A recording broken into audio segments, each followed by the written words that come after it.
Welcome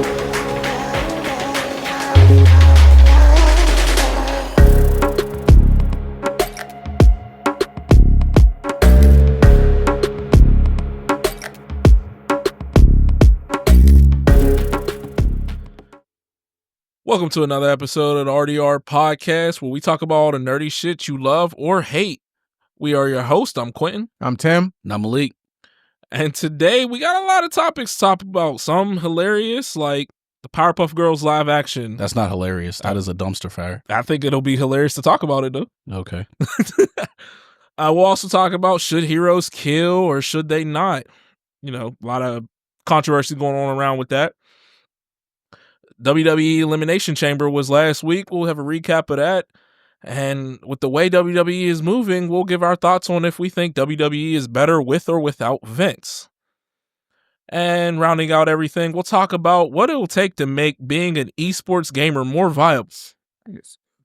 You know, that's a big thing. It's now college. They're considered college athletes, and yeah, they're giving out scholarships for esports now. Yeah, it's a job now. So Yeah, right. You know, what will it take? Let's get into it. Let's start off with the Powerpuff Girls live action. We all watched that. The leaked trailer. Yeah. That was an absolute dumpster fire. That's one of those things that's so bad, you have to share it so other people can revel in the misery along with you. Yeah, you shared it with us, and that, you know, I was offended. I was offended by it, so I had to make sure other people saw the offensive nature of that video. Jazz is like, what are you watching? And I sent it to her, and when she was done, she was like, why did you send this to me? And I'm like, you asked. We all got to watch it now. But as a person, I'm not gonna say I love the CW, but I've watched a few of their shows. You know, the Arrowverse. The Arrowverse was very good. Yeah, I enjoyed it. So to see that is, wow, am I glad that was canceled. Yeah. I rather watch Brokeback Mountain again than watch that trailer. Yeah. I watched it once, and actually, it was a good movie. I thought it was a good movie. But I've never seen it. I don't know. I'd rather watch that movie. It's a movie that I watched once. I don't need to see it again, but I'd rather watch Brokeback Mountain again than watch that trailer. So everything was just bad about it. Absolutely, yeah, everything. But here's the thing: it was so bad that if it came out, I would watch it. No. I know I would. No. I know I would. I would just throw it on just to be like, whatever it is, what it is. Just to. So Tim, you know my feelings on this. I'd rather watch High Tension. Yeah, because you hate that movie. That is by far the worst movie I've ever seen in my life. Hey, that was those two girls, and I like that Super High. Was that movie where they was like super high on like? What was High Tension? High Tension was like a indie. I think it was French nature. It was in English, but I think it was made by a French movie studio or whatever. It was supposed to be a horror movie where a girl went with her friend back to her parents' place for her college break, one of their breaks, spring break, summer break, whatever it was. And the killer breaks in, kills the girl's family, takes the girls whose family house they went to captive, and the friend is fighting back, trying to get her friend back. Okay. And when you've seen the trailer, it seems like kind of a typical horror movie, what you'd expect to see. And I remember my father-in-law got us tickets to see that movie for free. That movie was so bad, I felt I wasted my money and the tickets were free. So the movie I was thinking of is called Fall. Oh yeah, no, I don't know. They were like super high off the ground or on like some, I don't know what the frick they were on. That's the movie originally I thought you were talking about. No, High Tension. What upset me the most is watching it. It was your standard slasher flick, but they tried to add a twist at the end that made the whole movie completely irrelevant and nonsensical. So what you're saying is it'll make your top 10 worst movies? It's probably number one. Number one. Mine would be The Last Airbender because I paid to see that. I never watched it, so I can't put that on the list. I will refuse to watch any M. Night Shyamalan movie since. Yeah, I've heard that movie was horrifically bad, but I've never seen it, and I never plan to. Yeah, so yeah, High Tension would be at the very top of my list of worst movies I've ever seen. I'm just saying, this Powerpuff Girls trailer, it was so bad. Like, it would be something that I'd be like, look, I know I'm not gonna enjoy this, but let me just put it on. There's no way in hell I'm putting that across my eyes and into my ears. I like Donald Faison. I liked him a lot in Scrubs when he was Turk, but him as Professor Utonium, nah. I just call him Black Scrubs. Black Scrubs. I just call him I couldn't do it. And then the Mojo, what the hell was that? Mojo and JoJo, that is terrible. Are two separate people, and one's a kid. One's a kid, and he becomes the mayor. Where's Miss Bellum? Where's the actual mayor? Yeah, where's the actual mayor? You know, yeah, that was just bad. So terrible. Bubbles is an alcoholic. Really? A drunk. Really? The nicest of the Powerpuff The nicest Girls, of the sweetest of them. You would think the one that would go on benders would be Buttercup. Right. Rage benders, yeah. Yeah, she just be the angry drunk type. Absolutely. Bubbles? Come on now. No. Everything about that just hurt my soul. I will say, her saying in the trailer, like, oh, let's not forget that cartoon that whitewashed us. That was funny. Yeah, yeah, it's terrible. It was terrible. It was not funny because it's not true. Bitch, the cartoon came first and it was great. Yeah. Don't you dare disrespect the original cartoon. Don't you dare. Now, if they want to talk trash about the remake that came out that was not good, okay. So that's originally what I thought you were sending us. Like, no. When you was like, oh, Powerpuff Girls, I'm like, oh, okay. I was like, yeah, I heard the remake wasn't that good, but how bad could it be? And then I clicked into it. I'm like, what is this? And I should have known, because when you first sent the video and I didn't get to watch it, and I finally went to go click into it, it's like, who Warner Brothers? Yeah, Warner Brothers is like, no, and pulled the video. I should have known right then and there, there's no way anything good is coming from this. And nothing good. There was not one redeemable thing about that show, that trailer. No. Not one. Not one. I'm trying to think. Other than saying that the actresses are attractive, there's nothing. Yeah, Buttercup was cute. Yeah. There's nothing appealing about that trailer whatsoever. Even the house didn't even look like the house from the cartoon. And the acting was bad. Yeah. Like, Donald Faison is a good actor. His lines were terrible. Yeah. The way he was performing his lines was absolutely horrible. Yeah, it was just all around bad. It was just all around bad. Shame. There was nothing good there. And why is a little girl still the villain again? Like, they're adults now. Yeah. They could have at least made what's her name, Princess, right? Like, grown up and been the villain or something. It looked terrible. Everything was terrible. But again, I'm a gluttony for punishment. I watch terrible movies. I don't. I would never. I love terrible, especially at the fire station. I love putting on terrible movies. Like, me and Nick used to be like our thing. We would like go on Tubi and find like awful movies like Shark House. I never watched anything on Tubi ever. Neither have I. Dude, first of all, you don't go to Tubi for great movies. You know you're getting terrible movies. Like, there's a movie called The Hungover Games. And we watched it like 12 times. Just because, like, it's just, first of all, anytime you're watching those like terrible movies, right. The acting's horrible, the plot is terrible, the CGI is going to be even worse. But there's going to be some lewd scenes, and that's it. Right. That's the saving grace for some of those movies. Like, I've literally never even turned on Tubi before. I mean, Shark House is hands down one of the worst because the shark was swimming in the pipes of the house, and it would come out of like different holes and eat the people. Who comes up with this stuff? Like, how do I get a job doing this? Like, can I write something that's stupid? Absolutely. Just to get, like... anybody can make a Tubi movie. Oh, man. There's one called Crack Coon, which the raccoon was on crack, and it was It was a lot better than Meth Gator. Meth Gator was the worst. Meth Gator. Yeah. Meth Gator was horrible. There was no redeeming quality to Meth Gator. Bruh. The fact that you were saying these words and they actually mean something is like Meth what? Gator. Yeah. Yeah. Well, I mean, I think Cocaine Bear started them all. Oh yeah, just like Sharknado. Yeah. But like Crack Coon had there's just like this random scene of this girl taking a shower for like 10 minutes. And you're like, why? They're like, they had nothing left to do with this movie. They were just like, let's just throw this in there because we know our movie's terrible. Do they get paid good to do these movies? I'm not going to say good. I doubt it. They get paid. Probably not good. They probably get paid as much as I did to wrestle. A hot dog and a handshake. That's it. Hey. Sometimes a good hot dog hits the spot. They were not good hot dogs. They were definitely boiled. Yeah.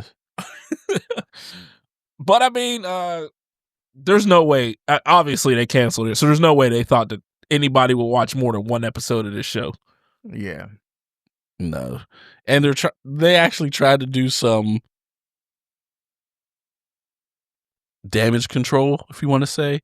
Talking about, oh, this wasn't an approved trailer. This is one that just got leaked that we probably sent out to a outsourced company who threw it together and it would have never made it past our review process. I don't care. Y'all filmed them scenes. Yeah, exactly. That's offensive enough. Those scenes were filmed. Yeah. Regardless of the context and order they were put in, those scenes were filmed. I watched the original pilot episode not too long ago to Powerpuff Girls, and it was a whole different mayor. I don't know if y'all remember that. So, I honestly can't remember. It was the episode where I think we spoke about it before, where Fuzzy Lumpkins had like a cannon that would turn everything into meat. And he turned one of Bubbles' ponytails into meat into a chick. It was a drumstick, yeah, wasn't it? And she beat the crap out of him, and then she chopped his leg off. I can't remember all of it, but I know she turned him into a steak or a burger, and then fed him to the mayor. So I got to go back and watch. Powerpuff Girls were ruthless, man. Oh, they was always ruthless. that whole thing was just bad. Yeah, shame on CW Network. I want to know. I want to be a writer in some of these rooms. Yeah, because nobody in the room is like, "Hey, everyone, this is an awful idea. like this is terrible." Like, then no one says this. I'm sure someone did, but it was probably some guy that's low on the totem pole that's like, "This is terrible," and they're like, "No, you don't. You just don't know anything. You don't know the industry. We'll show you." Yeah. So I just, think about how many people it had to actually go through to get the okay to actually start filming. Yeah. You know what I mean? You had to go through the writers, the producers, the TV show. They had to get the okay and get money from somebody. They had to give the actors a script. And they looked at this and was like, yeah, this is it.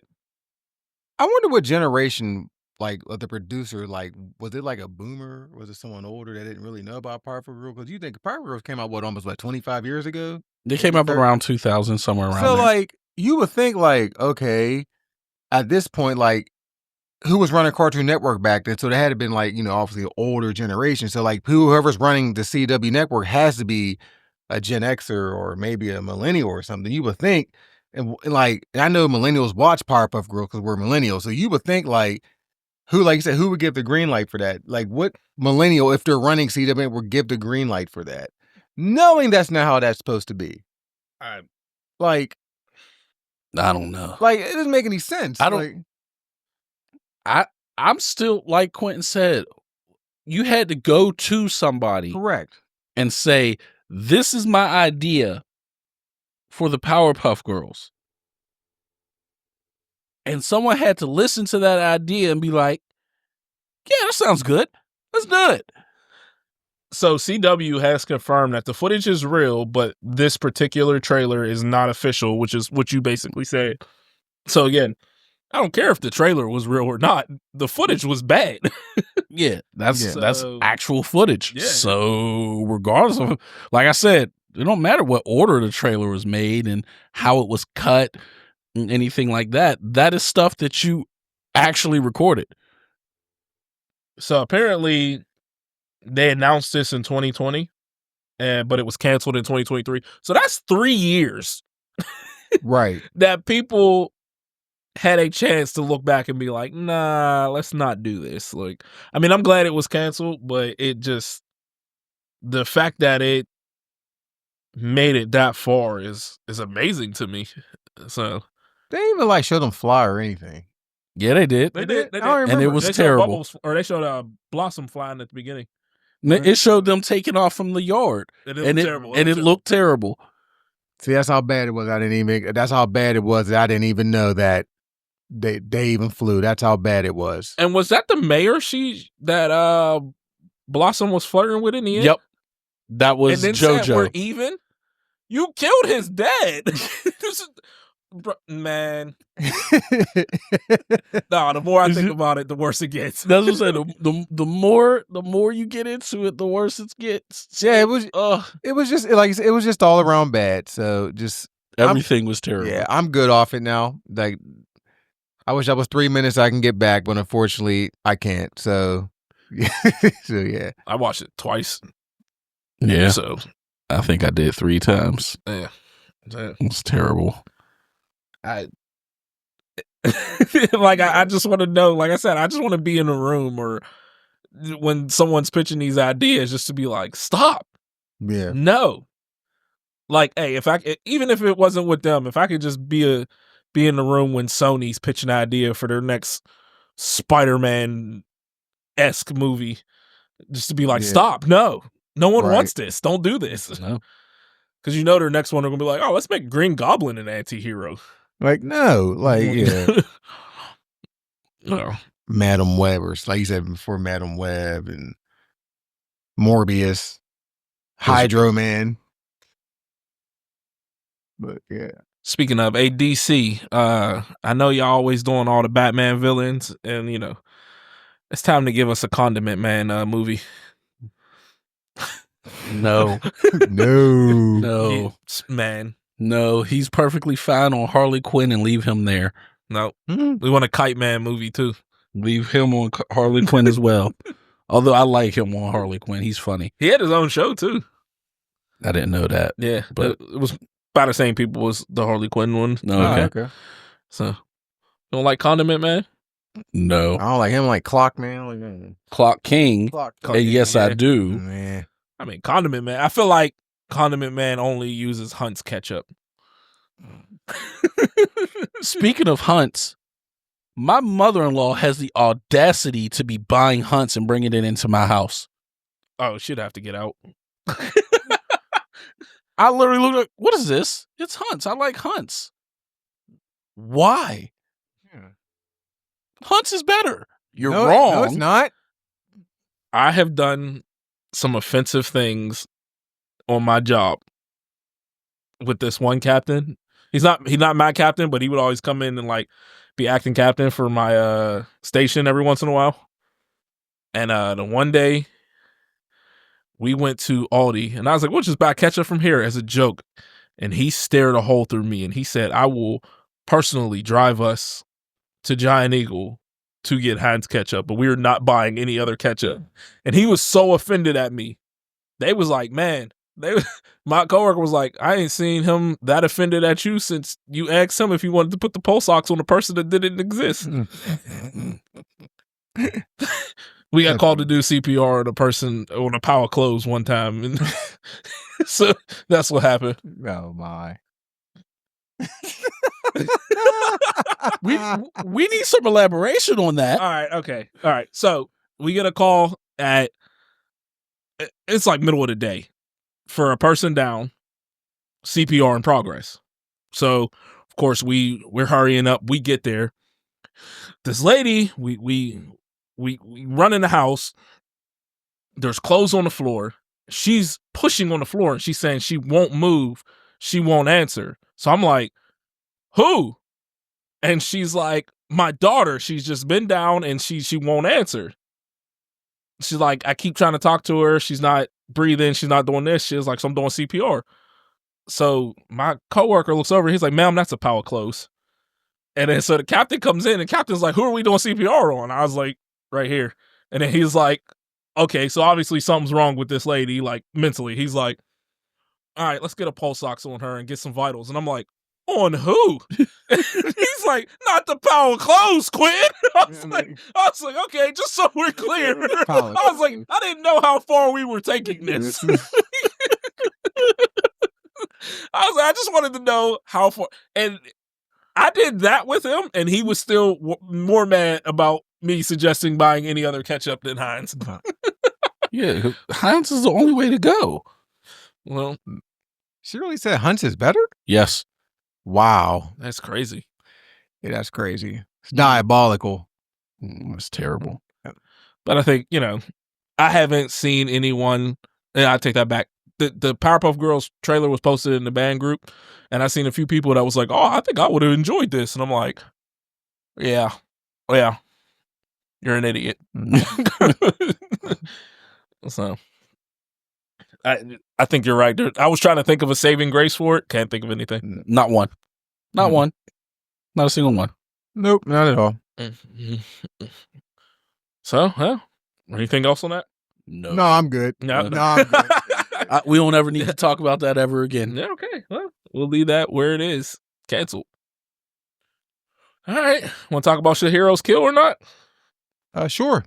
Go into that.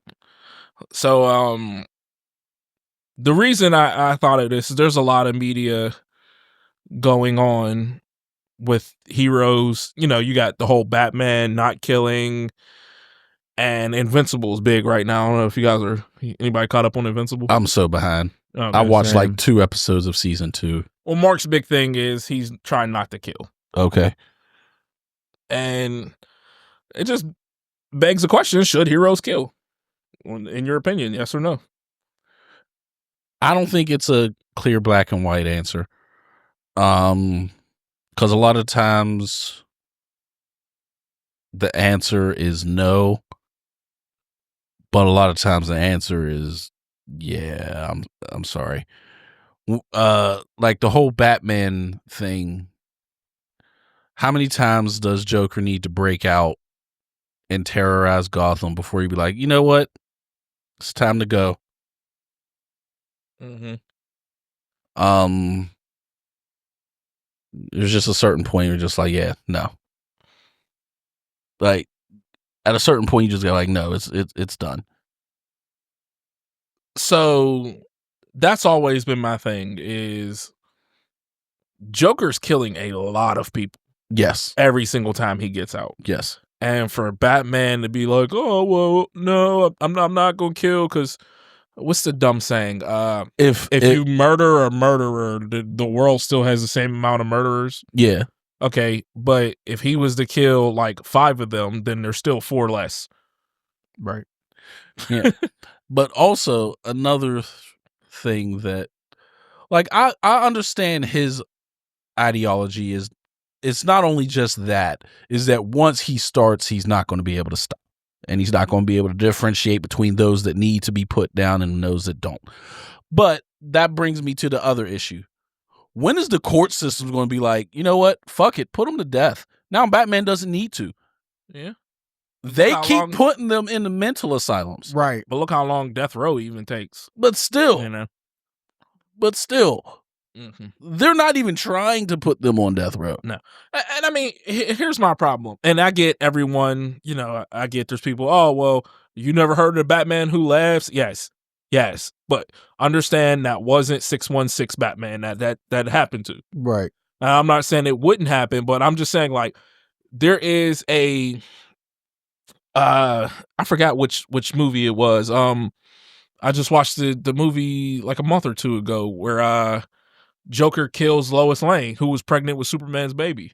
Oh, that's was that Injustice? Injustice. Was that Injustice? Yeah. That's the whole premise of Injustice. Yeah. Well, and what does Superman do? He kills him. Yes, that's what you should do. Like here's my thing. Joker keeps breaking out, and he's killing dozens, if not hundreds of people at a time. And then you're just like, oh, well, I can't kill him and lock him back up. And then he does it again.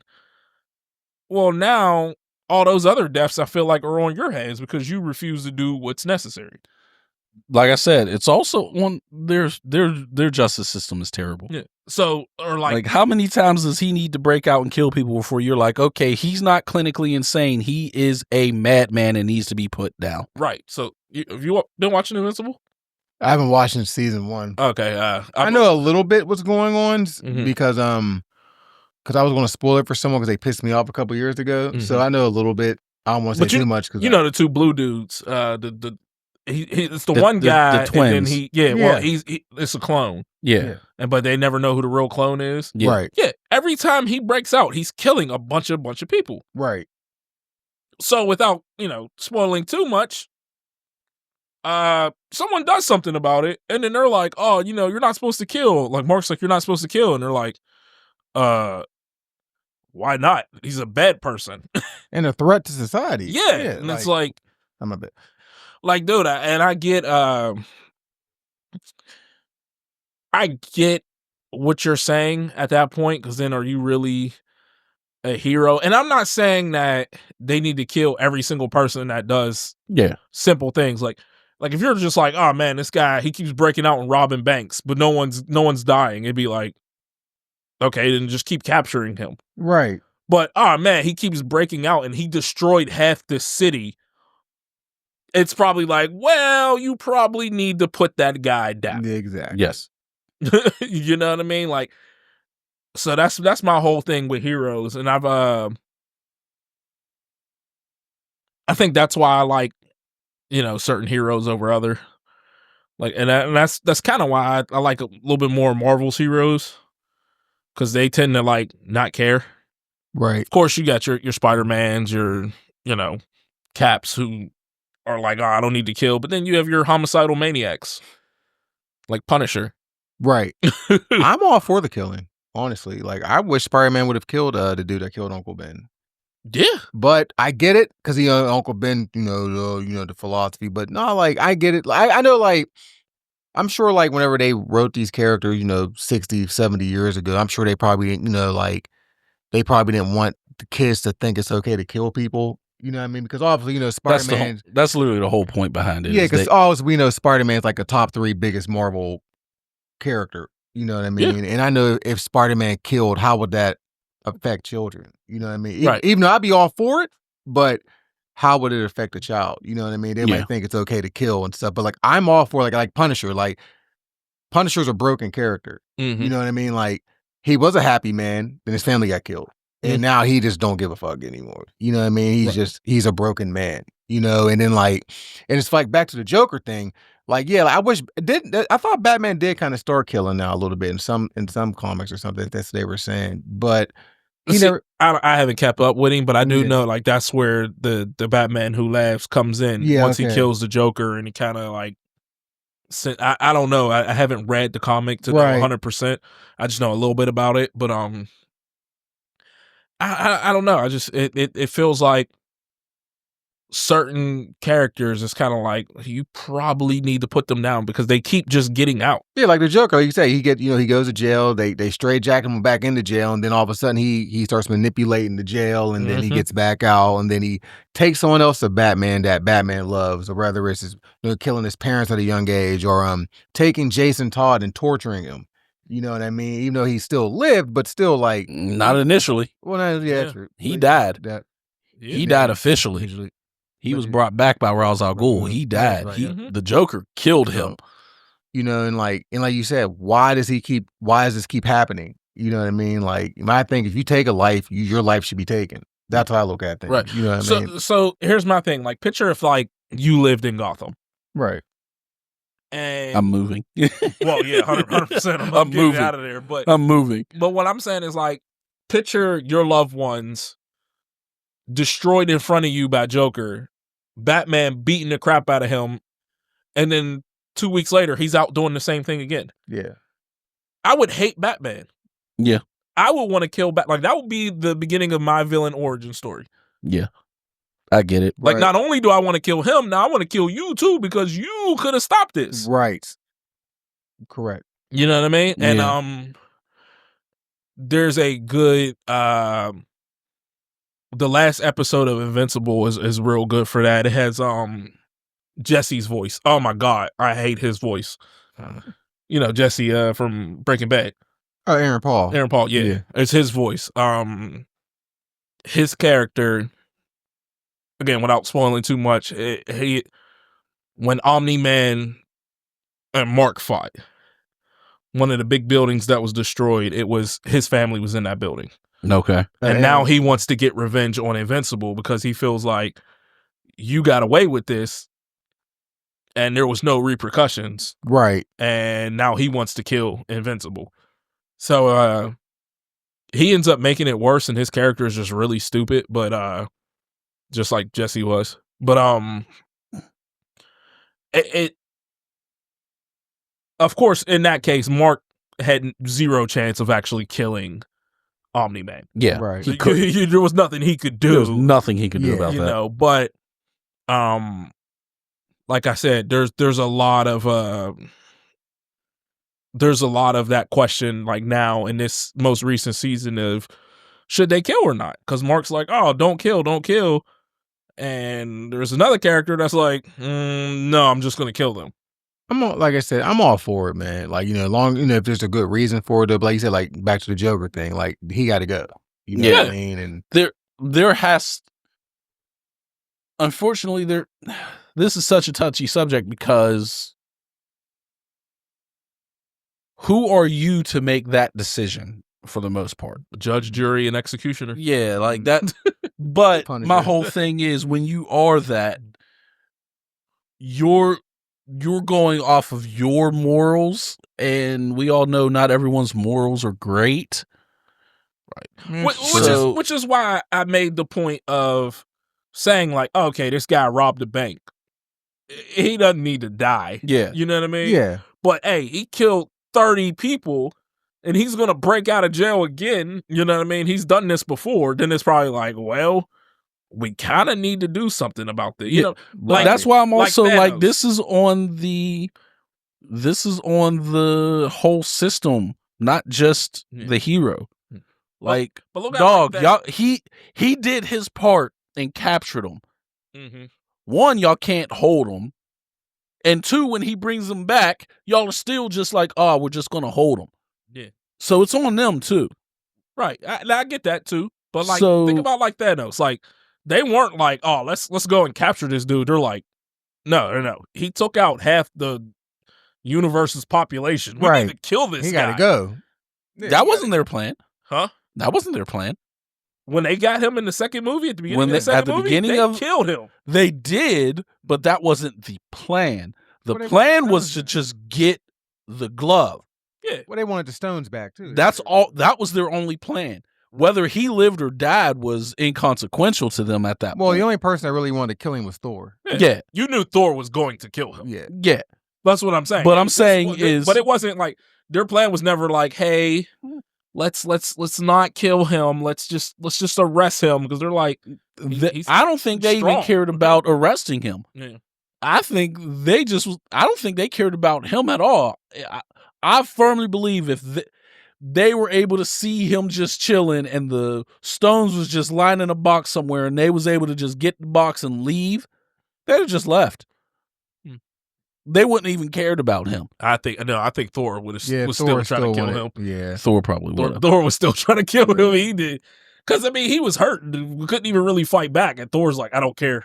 Like, I watched him kill Loki. I watched him do this, and that. Like, no, he's. Yeah. I mean, and also the Thor felt like he blamed himself because he had a chance to kill him at Wakanda and he didn't. Yeah. But that was still Star-Lord's fault. But no, everything was. It was so many people's fault. It was, but we're giving Star-Lord still the main blame more than anything. Yeah, I get it. There needs to be heroes that are, the golden boys, right? But I think sometimes you do need heroes that kill. Yes, yeah. I'm all for that. I think they're, should be certain, and they should be delineated as such. Hey, I'm not someone you should be looking up to. Yeah. Like, don't look up to me. Look up to that guy. Don't look up to me. I'm going to do what needs to be done, regardless of if it's morally right or not. So don't look up to me. Look up to him. Right. So, like, if we're in Marvel, hey, look up to Spider-Man. He don't kill no one. I'm the Punisher. I don't give a damn. Don't look up to me. I'm not a hero. He says that all the time. I'm not a hero. So what if they made Peter start killing and let Miles just be the good Spider-Man? How would you feel about that?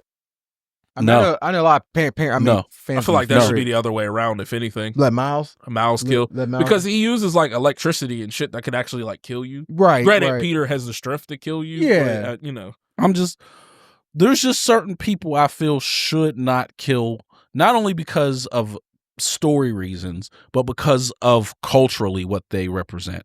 Spider-Man represents a wholesomeness that inspires kids. You cannot take that away. Batman never inspires wholesomeness because he was never wholesome. He was always a dark knight. Yeah, he just had this line that he chose not to cross. So if he were to start killing, I don't think it would be as big of a deal as if it was Spider-Man. Spider-Man was always, I'm wholesome, I don't kill, I'm jovial, like I joke. Mm-hmm. Yeah. So like Superman shouldn't kill either because he is that golden boy. Yes, you are the standard. Right. Like you're supposed to be what people aspire to be. Batman was all, even from it pretty much issue 1, everyone was like, Batman's a vigilante. They never said he was a hero. He's a vigilante. He's taking the law into his own hands. What about Wolverine? He's killed. He's already killed. He's already killed. He's always killed. You have to kill. That's never been. The only time that's never been shown was in cartoons because they couldn't show it. I think Cyclops would be the one of them who shouldn't. Really? He's like the golden boy. I know he had. I'm just saying. I mean, I feel like people care about Wolverine more than Cyclops. You realize his power isn't really a laser. It's not a laser. It's like a punch. Yeah, it's a concussive blast. Yeah. So I mean, I could see if you needed one of them characters to like be the golden boy and not kill, it would be Cyclops. But I feel like he's already done that. Well, I know. He went damn near Dr. Doom I levels feel like of try me. When you think of X-Men, Wolverine's the first one that pops in mind. He's the most popular. He's the most popular, but until recently, till X-Men 97, Cyclops finally got some justice done. For years, everybody hated Cyclops. I mean, I've always hated him. I was one of the few that always defended Cyclops. I always liked Cyclops. Yeah, I did too. He had so much swag in 97. I was like, okay. I still got to finish that. I was like, when he jumped out of the plane, I was like, okay, he got a little bit of you seen that drip part. to him. Yeah, I saw the first 2 or 3 episodes. Yeah, of they did a X-Men really 97. good job, and we can talk about that another time too. How they but the guy that was writing the show, they ran him off, Disney. Because Darren sent me a video. I seen both sides of the story.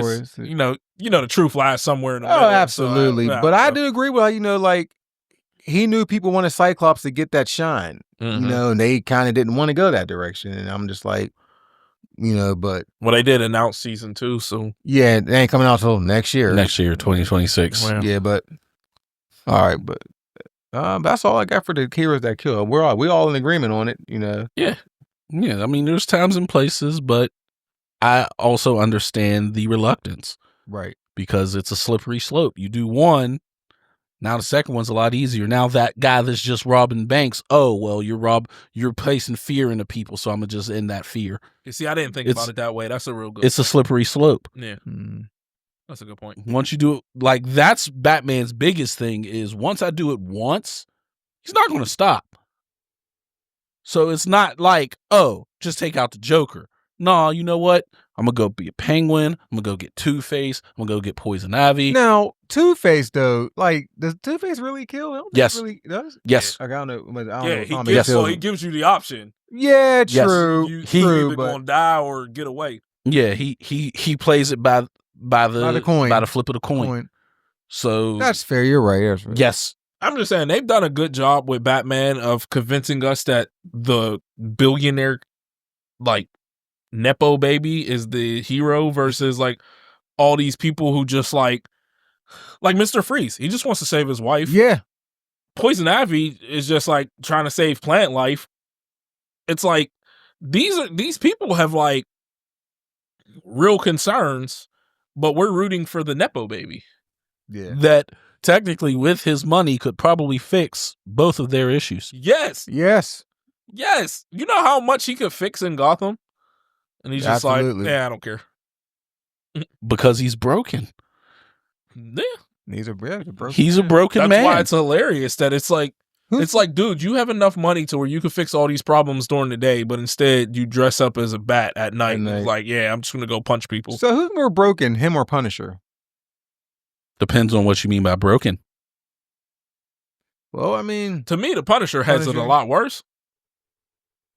To me, the Punisher is... I don't think he's more broken. I just think he's a person that's broken with military training.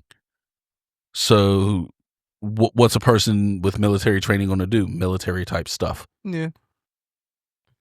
Like he's a military veteran that ends up getting broken. So what's he going to do? Resort to war type tactics. Yeah. Bruce Wayne was a rich kid who saw his parents killed, which rightfully so is traumatizing. But all he did, he went and just made himself a martial artist, essentially, and a detective. He doesn't have like war to fall back on. He's just going off of what he trained after the trauma. Right. So it's a different type of broken. Mm-hmm. Oh, that's fair. I just feel that Punisher has it a little worse. I mean, Bruce was a kid, but I feel like, he could have went to therapy. I mean, I get it, but also Punisher lost everything in front of him. That's what I'm saying. I know Bruce lost everything in front of him too with the parents, but but him losing his wife and his child and then everybody that, you know what I mean? I feel that's a little bit worse. I mean, it's the grief Olympics at that point, but grief Olympics. I just, I don't know. Yeah, I don't know who. Okay. There's no way to say who has it worse. And Punisher's poor too, so. Yeah, this is true. He has a better logo too. I like his logo.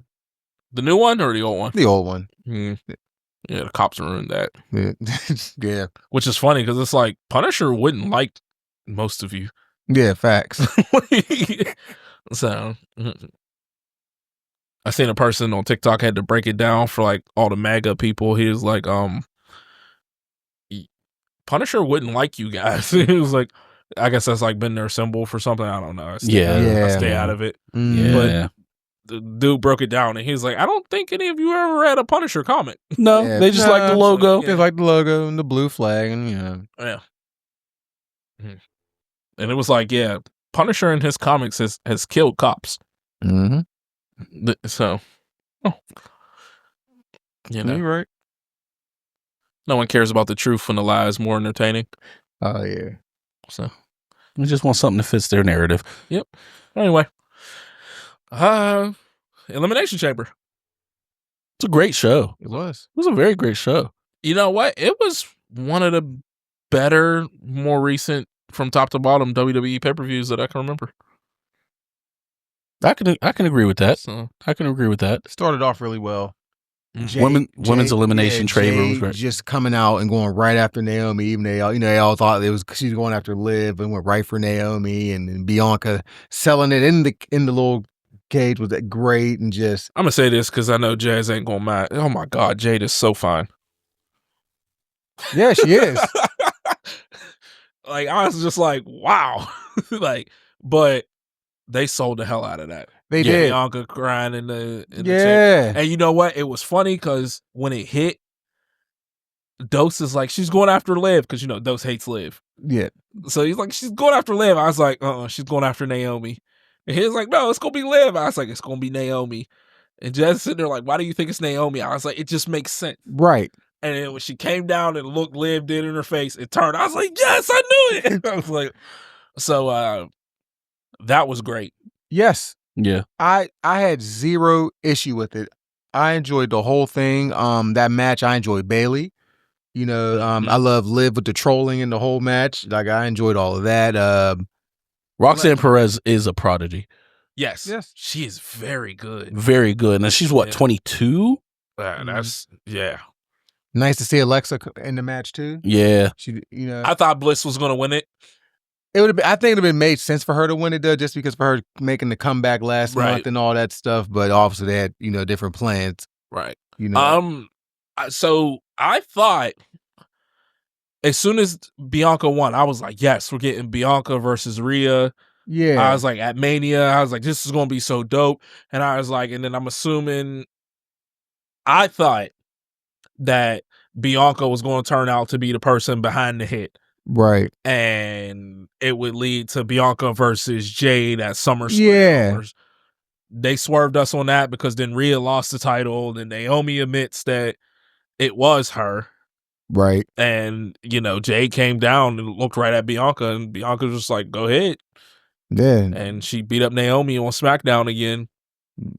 Name's Bennett and I ain't in it. So, yep. Yeah, I feel you on that one. But I still think she's going to get involved or something. Bianca? Yeah. Yeah, absolutely. I think so. But I just love Naomi. I did it for you, Bianca. I was like, I did it for The Rock. I was like, as soon as that happened, I was like, yes. Yes. But I enjoyed the women's.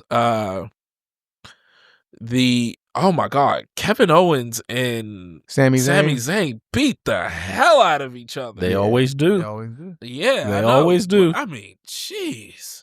Going back to Ring of Honor, they always did. They always beat the crap out of each other. Man, that was a great match. Great match. What else was there? Was it a tag team match? No. Where's my mind? There was another match we're missing here because it was 4 total. Yeah, there was another match. Oh crap! What is it? I don't know. It was the tag match. It was Trish and Tiffy. Yeah, Trish and Tiffy versus Nia Jax and who was the other one? Candice LeRae. Yeah. First of all, Candice LeRae is the most boring person on the WWE roster. And I don't get it. Like, her husband is so great, but she is so boring. Like, I would just people love her. I don't see how. She's just so boring. There is nothing about her that is interesting. And she's a decent wrestler, but she's just personality wise, it's just like, ugh. There's just some people that just don't do it for you. Like, I know I always bash him because I don't like Kyle O'Reilly.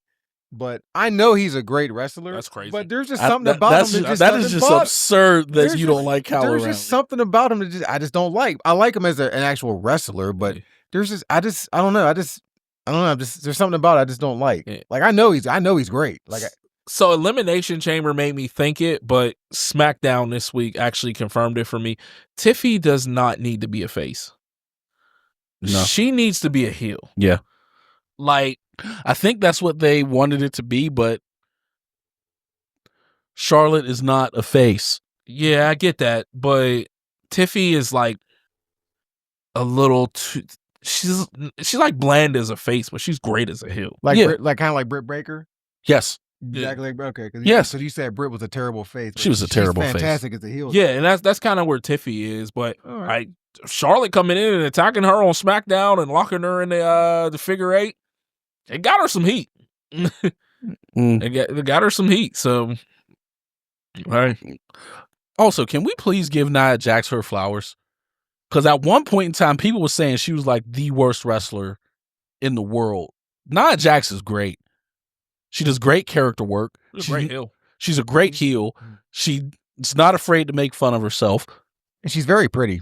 She is. Just throwing that in. Her face card doesn't decline. Well. Yeah.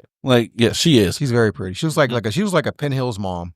She was like someone that's from Penn Hills that has like 3 kids. They're on the football team that Malik coached. Jesus Christ. She does. She was like Samoans out here in Penn Hills. Looks like she lives on Mount Carmel Road. Me coaching offensive line, I wish we did. Because damn well if we had Samoans out here, they'd be probably big as fuck. And I would have had some linemen. But she seems like she's gotten a lot better. I know she dropped the weight. She dropped some weight and stuff, and she's a lot safer now in the ring. And yeah, I know a couple years back she was hurting a lot of people and shit. But speaking of, she gave Becky arguably her greatest moment. Yes, because when she accidentally hit her in the nose and she was bleeding, and that's when Becky became the man. Like that's one of the best moments in women's wrestling. Yes, so it was a good payoff. Yeah. I mean, not that you want to do it. To do that, but right. Sometimes you make chicken salad out of chicken shit. Yeah, there you go. So I mean, I respect her growth. Yeah, like what she's becoming. Nia Jax is great. Yeah, they seem to they figured out that she can be the person that they can rely on.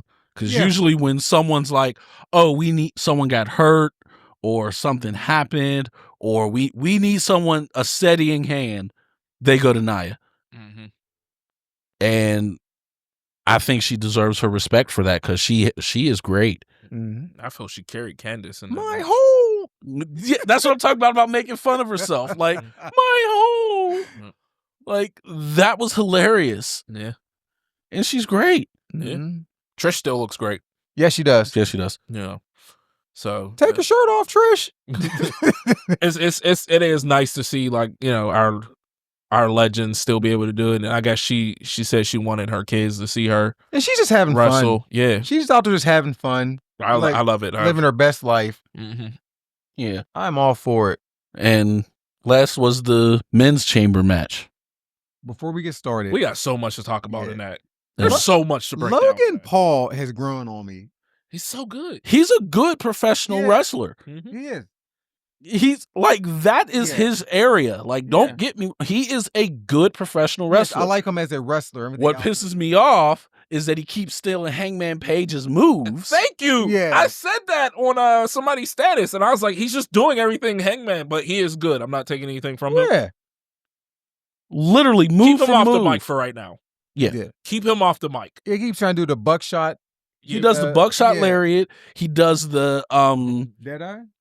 No, he's never done the Deadeye, but like pretty much you watch any Hangman match. Mm-hmm. The it's not a fireman's carry. What's the throw that like Scott Hall used to do it a lot. The fall away slam. Not the fall away slam. Yeah, the fall away slam. The fall away slam. Yeah. There's a way that Hangman does it that he took like.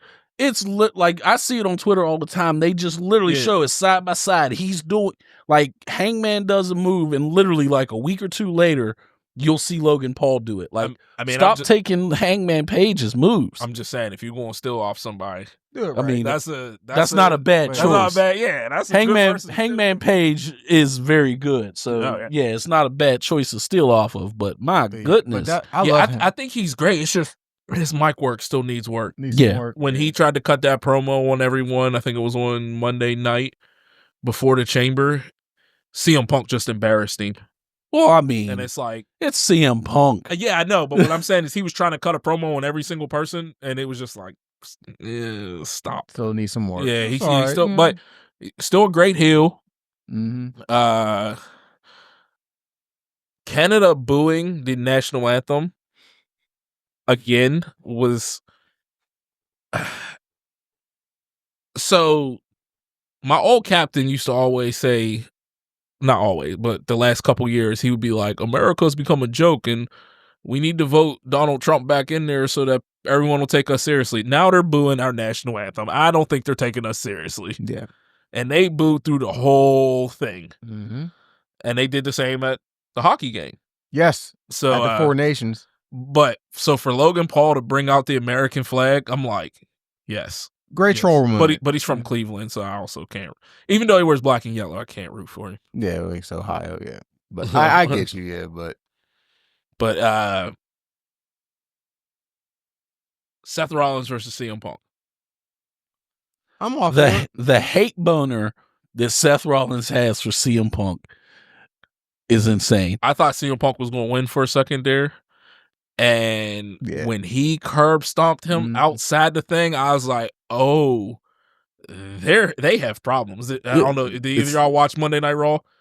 I saw some of it. I didn't watch it all. Yeah, they just kept fighting. There was a whole fight to start the show. They fought all through the crowd and everything. They came back from commercial. They did a match, and then they was fighting backstage again. And I was like, this would be great. I was like, they should do this for the rest of the show. Just keep randomly fighting backstage. So since I just started watching, kind of start slowly getting back to WWE again, I never really heard Seth Rollins' theme that much. That shit makes me pump. To burn it down? Yeah, just... I just want to sing. I be singing along with it when it comes. Oh yeah, everyone goes along with. Yeah, it's just I'm like, yeah, I like this. I think me and my boys, our first thing, especially Dokes, he's like, "What is Seth Rollins wearing?" Yeah, because he wears the most. We all want to see stuff. what he's wearing when he comes out because he has something absolutely ridiculous on. Yeah. The men's match I thought was great. Yes. Yeah.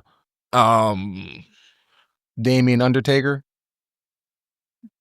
Bisexual Undertaker. I really like Damian Priest. I'm assuming we're gonna get him and McIntyre because they've been fighting the last couple days. Yeah, they've been going at it. So them two. That's gonna be a good match. That is. That's gonna be a good match between them two. I think CM Punk versus Seth, and I think Roman Reigns is gonna find his way in there. I can't imagine they're having WrestleMania without Roman Reigns. Yeah, where's he been at actually? So they're saying that when Seth double curb stomped him at Royal Rumble that he was hurt, and the reason, the non-kayfabe reason I heard is that they didn't want Roman to take a pin at the Elimination Chamber. Okay, they knew he wasn't going to win, so they didn't want him to take a pin, so they did the he's hurt. Okay, but I can't imagine Roman not being at Mania. I can't imagine it. And either, if he does, he's gonna want to kill Seth Rollins. So yeah, that definitely could happen. So CM Punk and Rollins has a cage match on Monday. Yeah, I would assume Roman maybe does something. Right, he shows up and gets involved, so we don't get a winner. Right, and then at WrestleMania, they all go at it, which 100% has a chance to steal the show. Yeah, I agree. Yeah, so because this is CM Punk's first WrestleMania, since 29, somewhere around there. The one where he fought Undertaker. I thought he was at WrestleMania last year. No, I thought he tore his tricep. I thought that was the year before. That was last year. I'm pretty sure that was last year. I know he left AEW. Okay. I know the whole AEW thing blew up in 2023. Okay, then never mind. Then yeah, but I remember his last WrestleMania match was I think it was with the Undertaker where he carried that match. Yeah, he did. Yeah. And I'm pretty sure after that's when the whole thing went down, and no, I think that was his last WrestleMania match. I think his last event was the Royal Rumble because it was here in Pittsburgh in 2024. That was the one where Batista won, and everybody was pissed because we wanted Roman to win. Yeah, and then it was that next show. He just walked off. Yeah, it was that Monday where he just came out and just left. Yeah, it was, okay, yep. Yeah, I'm excited to see what they do with that. But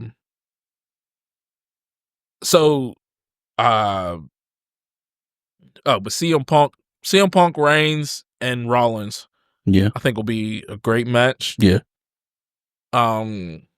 I think it's going to seem like they both hate Rollins, so Rollins is going to get killed. But I think there'll be a moment of Shield team up again. I can see after it happening. CM Punk, Yeah.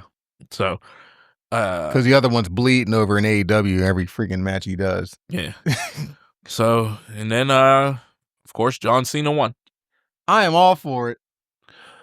I am for the whole everything. Since we're talking about it, we're going to talk about the thing everybody wants to talk about: John Cena going heel. After John Cena won, I said to Jasmine, "Oh, John Cena won." I said, they need a heel for this match. I said, Cody's going to accept The Rock's offer. At no point in my mind did I think John Cena's going to turn heel. At no point. I knew someone was going to turn heel.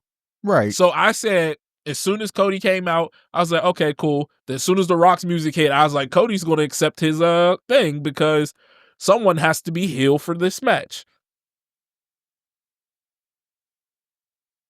no way did I see John Cena turning heel. I was just sitting there with my just jaw on the floor like, oh my gosh. And the fact that face is like the newest meme right now. Dude, there was kids, like I've seen like a compilation of kids crying. Oh yeah. There was kids throwing out their John Cena toys, and I was like, but to me, that shows how much faith they have in Cody. Yeah. Right. That is him passing the torch to Cody, like, this is your company. Like, not necessarily your company, but you're the face now. Correct. Yeah. You're what the kids need. But I was like, that is crazy. It's crazy. I did not, and it's funny because, like I said, at no point in my mind did I think, oh, Cena's going to be behind this. I'm like, no. I'm like, Cody's going to turn heel. We need a heel in the match. It's going to be Cody. You know, Cena didn't. He said something was going to happen because he was on Club Shay Shay about 6 months ago, and he was on there as a guest, and Shannon was asking him about like the WrestleMania stuff, and he said, I can't say much, but something's coming. So he kind of hinted it, but again, he hasn't been heel since what, 2003, 2004. Yeah. And the time when he should have went heel was after WrestleMania 29, but Vince didn't want to pull it, and so again, like you said, like I couldn't believe it. You know what I mean? You're like, he hasn't turned heel in 2 decades. Like this isn't going to happen. And then when he made that face, it was just like, this was the most shocking heel turn that I can remember to me. Yeah. Like I was sitting there and I was like, it's shocking. When they hugged, and I was sitting there, I was like, no way. Because as soon as they hugged and he was looking at The Rock, I was like, the face no he way. Made, yeah. I was like, no way. No way. I was like, it's not. And then I was like, is Cena going to turn on him? And then as it slowly crept in, and then Cena did it. And I was like, cannot believe that. And happened. Michael Cole made it even better. Yes. Michael Cole made it even better. Which is, like I said, like Michael Cole, when I was like watching wrestling faithfully, not missing a show, I hated Michael Cole. Mm-hmm. Like now that I don't watch as faithfully, I'm like, Michael Cole is so great. Michael Cole's fantastic. And I like have to give him his flowers. I'm like, Michael Cole, even like SmackDown to me, without Michael Cole, I'm like, it's kind of boring, the announcing. Yeah. I'm like. So now, since it's freshly new, is John Cena's heel turn the best heel turn of all time now? Or do you have it in like the top 3? Hey, it might be the best because it literally had kids crying on TikTok. Like there's kids crying. Yeah. I as a 35-year-old man, I was sitting there like, did this really happen? Like my jaw was just on the floor. I'm like, did this really just happen? Like, now if you said it is, I'm not going to argue with it. You know who I still think had the best heel turn. But if you think that, of course. But if you think that this is a better heel turn than Hogan, I'm not going to like disagree 100%. With you. It's definitely better than Hogan. Definitely better. I still think Hogan's is the best. But definitely again, better than Hogan. Only one that would compare would be Shawn Michaels. See, that was my number 2, but I might have to put that to 3 and put Cena at 2. See, because Cena might be at 1. There was no social media back then. For can you me, imagine social media like that? If Hogan would have went heel during the social media time. Yeah, but Hogan, John Cena was Mr. Make-A-Wish. Yeah. I agree. He was every single kid loved John Cena. He literally has the record for the most wishes fulfilled. By the time Hogan turned heel, it was like most people were kind of done with him. Yeah, we were teenagers. Yeah, right. Teenagers, and the general audience was kind of done with him. Right. Fair. This is Cena. And then this is his final run. Yeah, and that's what makes it even worse. Is you're thinking he's gonna want to go out on a high horse, have good time. This is top. Yeah, and you figure little kids to this day, size 5, still love Cena. AJ Styles is his favorite, but he still loves John Cena. Like every little kid. And Cena hasn't even been as big in the WWE or as frequent in the last couple years as he obviously was before. But kids still love Cena. They still, I'm sure he's still one of the top selling action figures. Yeah, he's still, the biggest requester for Make-A-Wish. Kids still love him. And for this to happen in his final run is unprecedented. It's something I didn't think we'd see. I didn't think. I didn't expect that at all. And the moment it happened, I said to Jazz, I was like, we're going to have to do another top 10 wrestlers list. I was like, because if he's a full-on heel for this run, I have to move some people around and put Cena in. But you had him as an honorable mention, right? Yeah, I had him right outside my top 10, but I'm like, now he might be. He was in mine. Yeah, he was in yours. Yeah. But remember, I was like, the only reason Cena's not in my top 10 is because we haven't had a real heel run. Right. And then he does this, and I'm like, well, I might have to redo that. Well, you didn't have Kurt Angle in yours, so. I fixed that. But I fixed that. Now, Seth Rollins' heel turn, where would you put that at? On the Shield one. Because I had a feeling he was going to turn. I did too. That one became a little bit more apparent when both Dean and Roman were standing forward. Yeah. Seth was fading back behind them. You knew eventually that would have had to happen. Right. So it was surprising, but I don't know. I don't think there's anything like this Cena turn.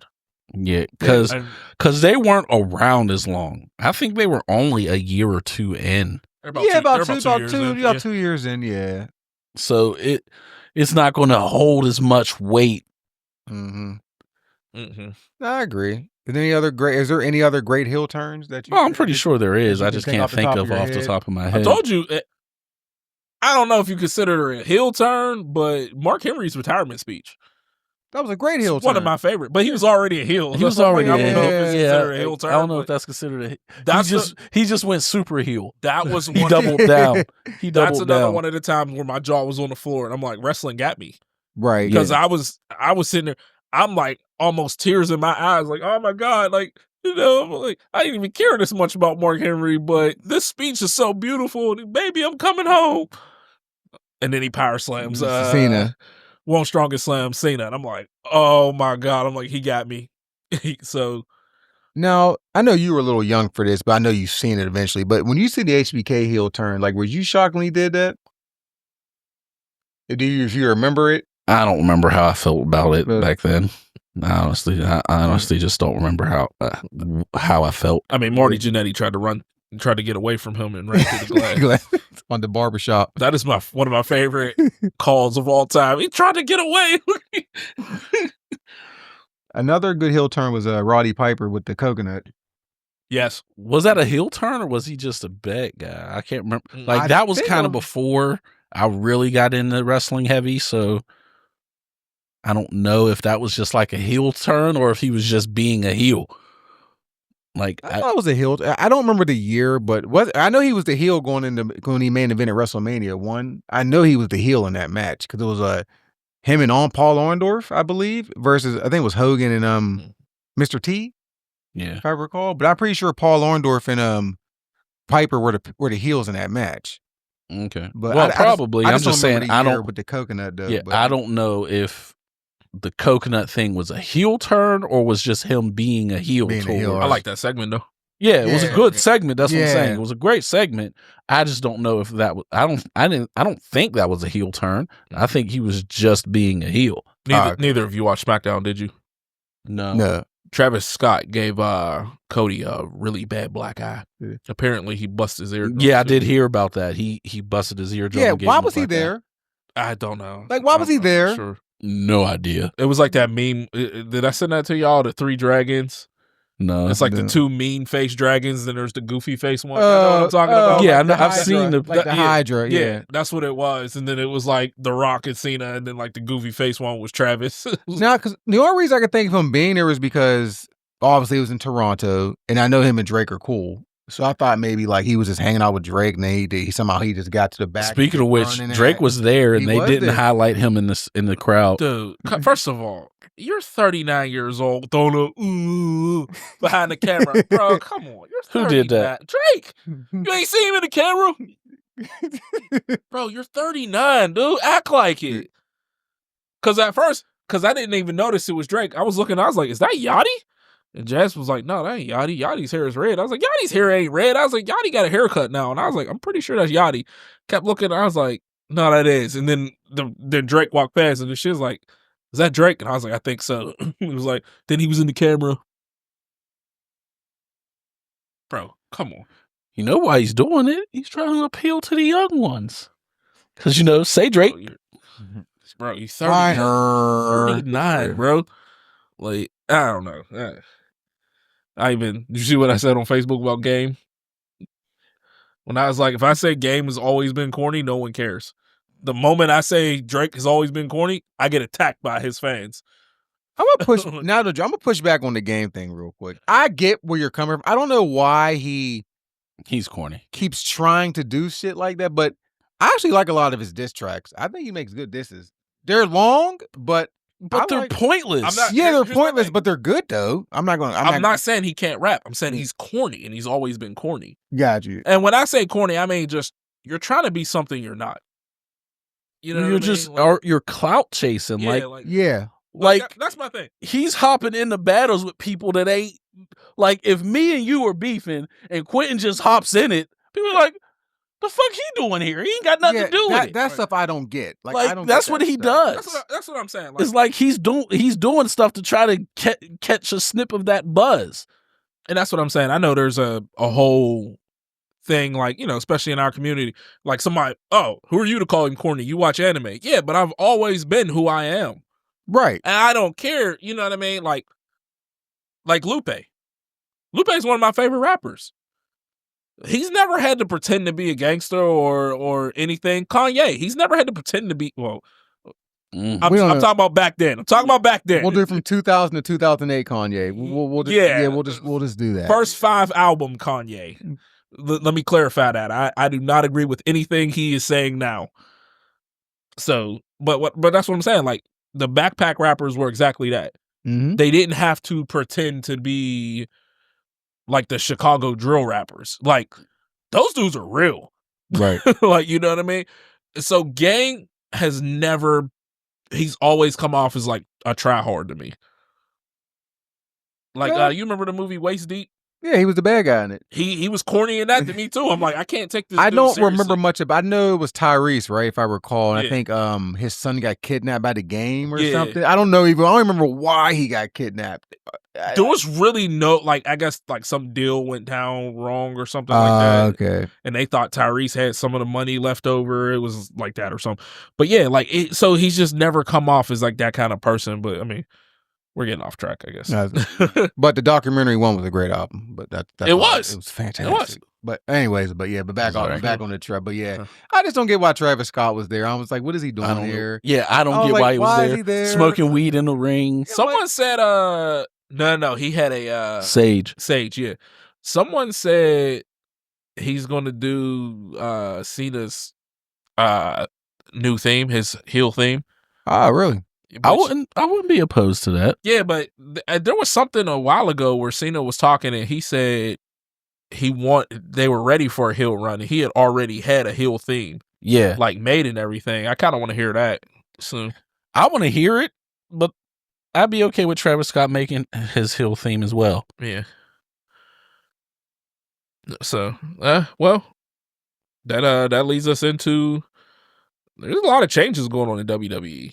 Yes. Yeah. Is it better without Vince McMahon? Yes. Yes. Yes. They're taking chances they're actually taking chances. Rather if it's going to make them sink or swim, like, Cena, making Cena go heel, actually putting the belt on Cody, and just, they're going in the right direction, just putting the belt on people that truly deserves it, and I'm okay with that. But I am going to say overall, yes, it is better off without Vince. But we can't forget that some of the stuff Vince does. Because like a lot of people highlight like the bloodline. That was Vince. Mm-hmm. Right. The bloodline was Vince. And during that portion of the bloodline, it was great. Mm-hmm. The Cody thing, him winning, was Vince. WrestleMania 40? Yes. Oh, really? That was Vince. That was in the plans before any of the Vince stuff went down. Okay. But that was about it when it came to Vince. So, I mean, obviously before we start, we're talking about now. I think, and a lot of people, if you bring this up, Vince is the reason we have WWE. Yeah. Yes. 100%. We get that. We're not taking anything away from what Vince did and the Attitude Era and all the way up until he left. Like, Vince was who the WWE needed. Right. But I think within the last couple years, Vince had become too stuck in his ways to he didn't adapt with the times. Progress. Yes. He didn't adapt with the times. He was not adapting. And I feel like there's a lot of things that you can look back and you could be like, that was Vince and he probably shouldn't have did that, but that's his thing. Like we've mentioned before, the whole Natalya farting thing. Yes. Like she was in her prime and she was the best woman wrestler on the roster. Yeah. And you made her a joke by constantly farting. Every single big man turning into a dancing thing. Yeah. Like, oh yeah, Braun Strowman would 100% be a dancer right now if Vince was still there. Mm-hmm. Yeah. And like a lot of this stuff, like he also, this is just my theory, he wants certain people at a certain height, and if you get to a height he doesn't want you at, he's gonna shut it down. Yeah. Like Bryan Danielson. I'm not even Bryan Danielson is an example. Yeah. The Hurt Syndicate. Mm-hmm. Everyone wanted to see the Hurt Syndicate versus the Bloodline. It never happened. And he forced them to break up. The fact that Sting versus Undertaker didn't happen. Yes. Insane. Yeah. Triple H. Yeah. Like, come on. Like, remember how popular Zack Ryder was? Yeah, they said he was second behind merchant sales behind Cena at the time. Yeah. He shut him down. Shut that down hard. Yeah. Yeah. You don't get popular on your own. You only get popular if I make you popular. Yeah. Mm-hmm. And he was over. That was it that who that what he did? Woo.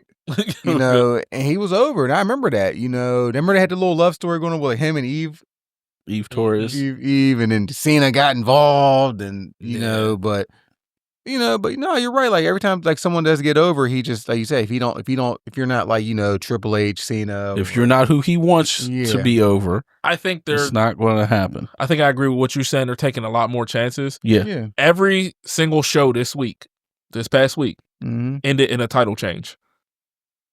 Every single show. Monday night, Io Shirai won the women's championship off a women's heavyweight. On NXT, Sean Spears won the title. I'm so happy for him.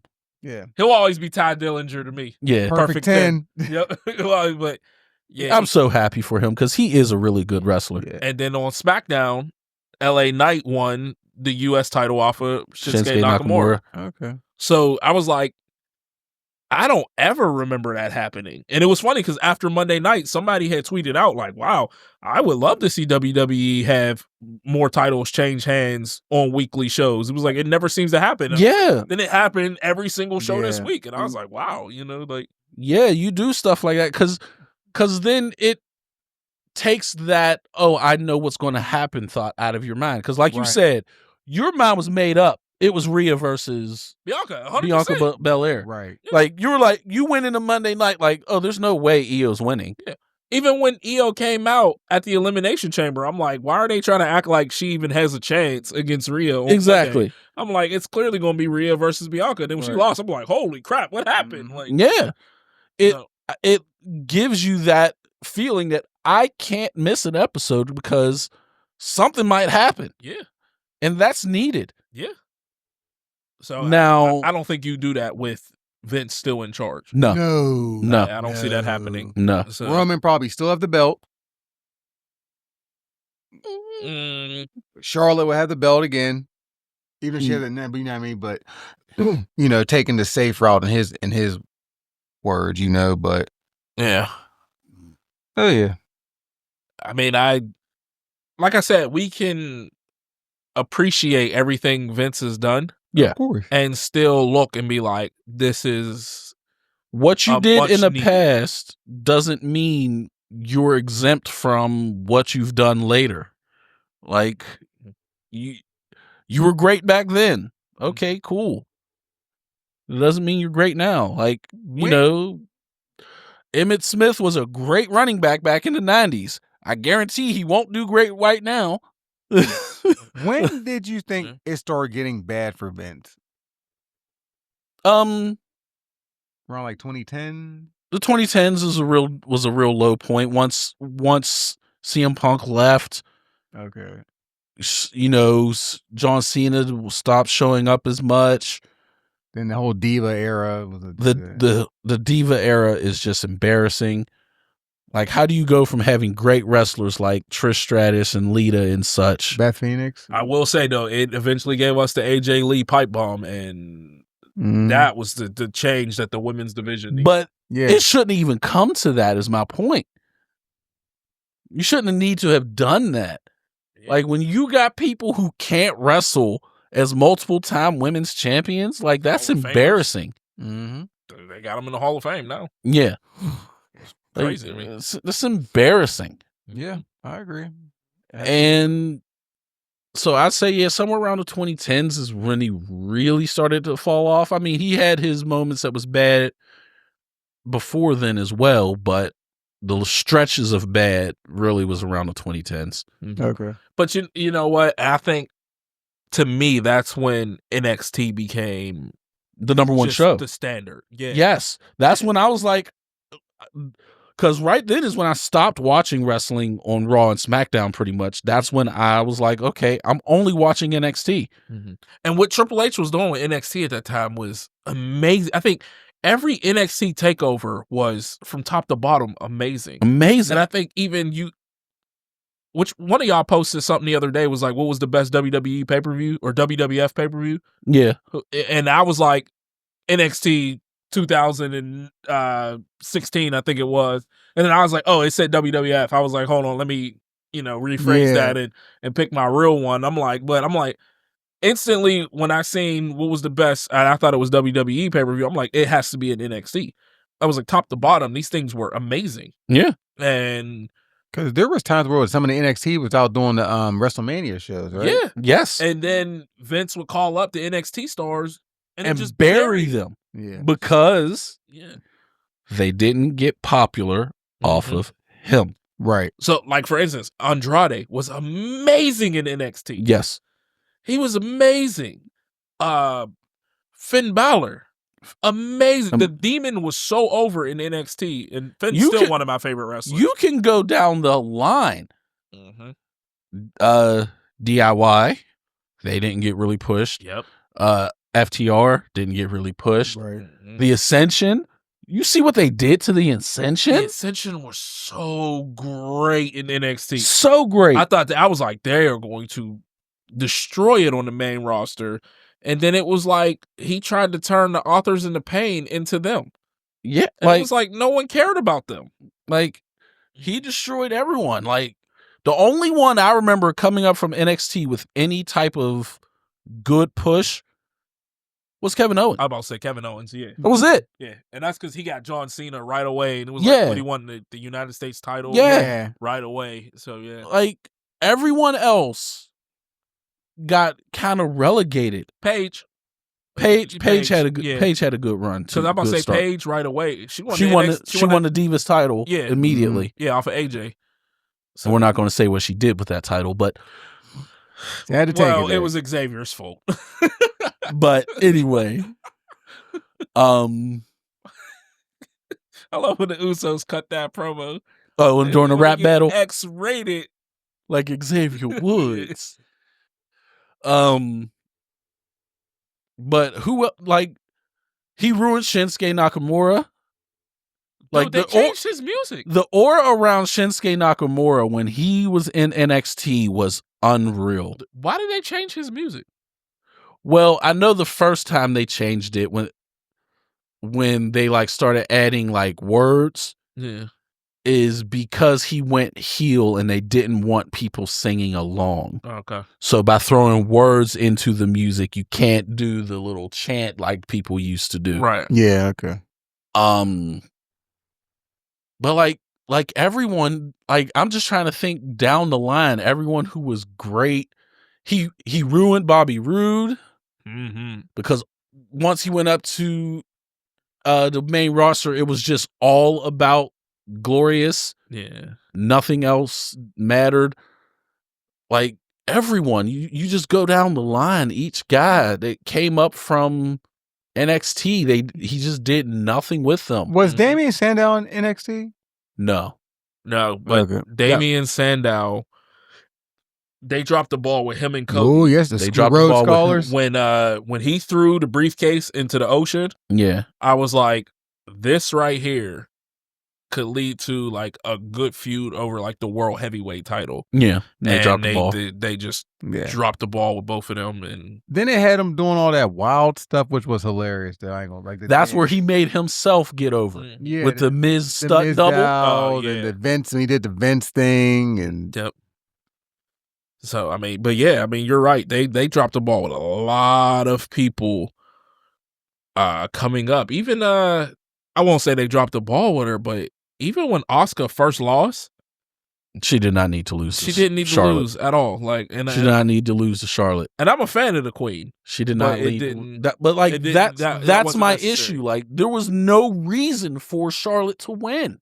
Right. She gained nothing from it. Yeah, and that's what I'm saying. Like that's why I think the product is better to watch now since Vince is gone.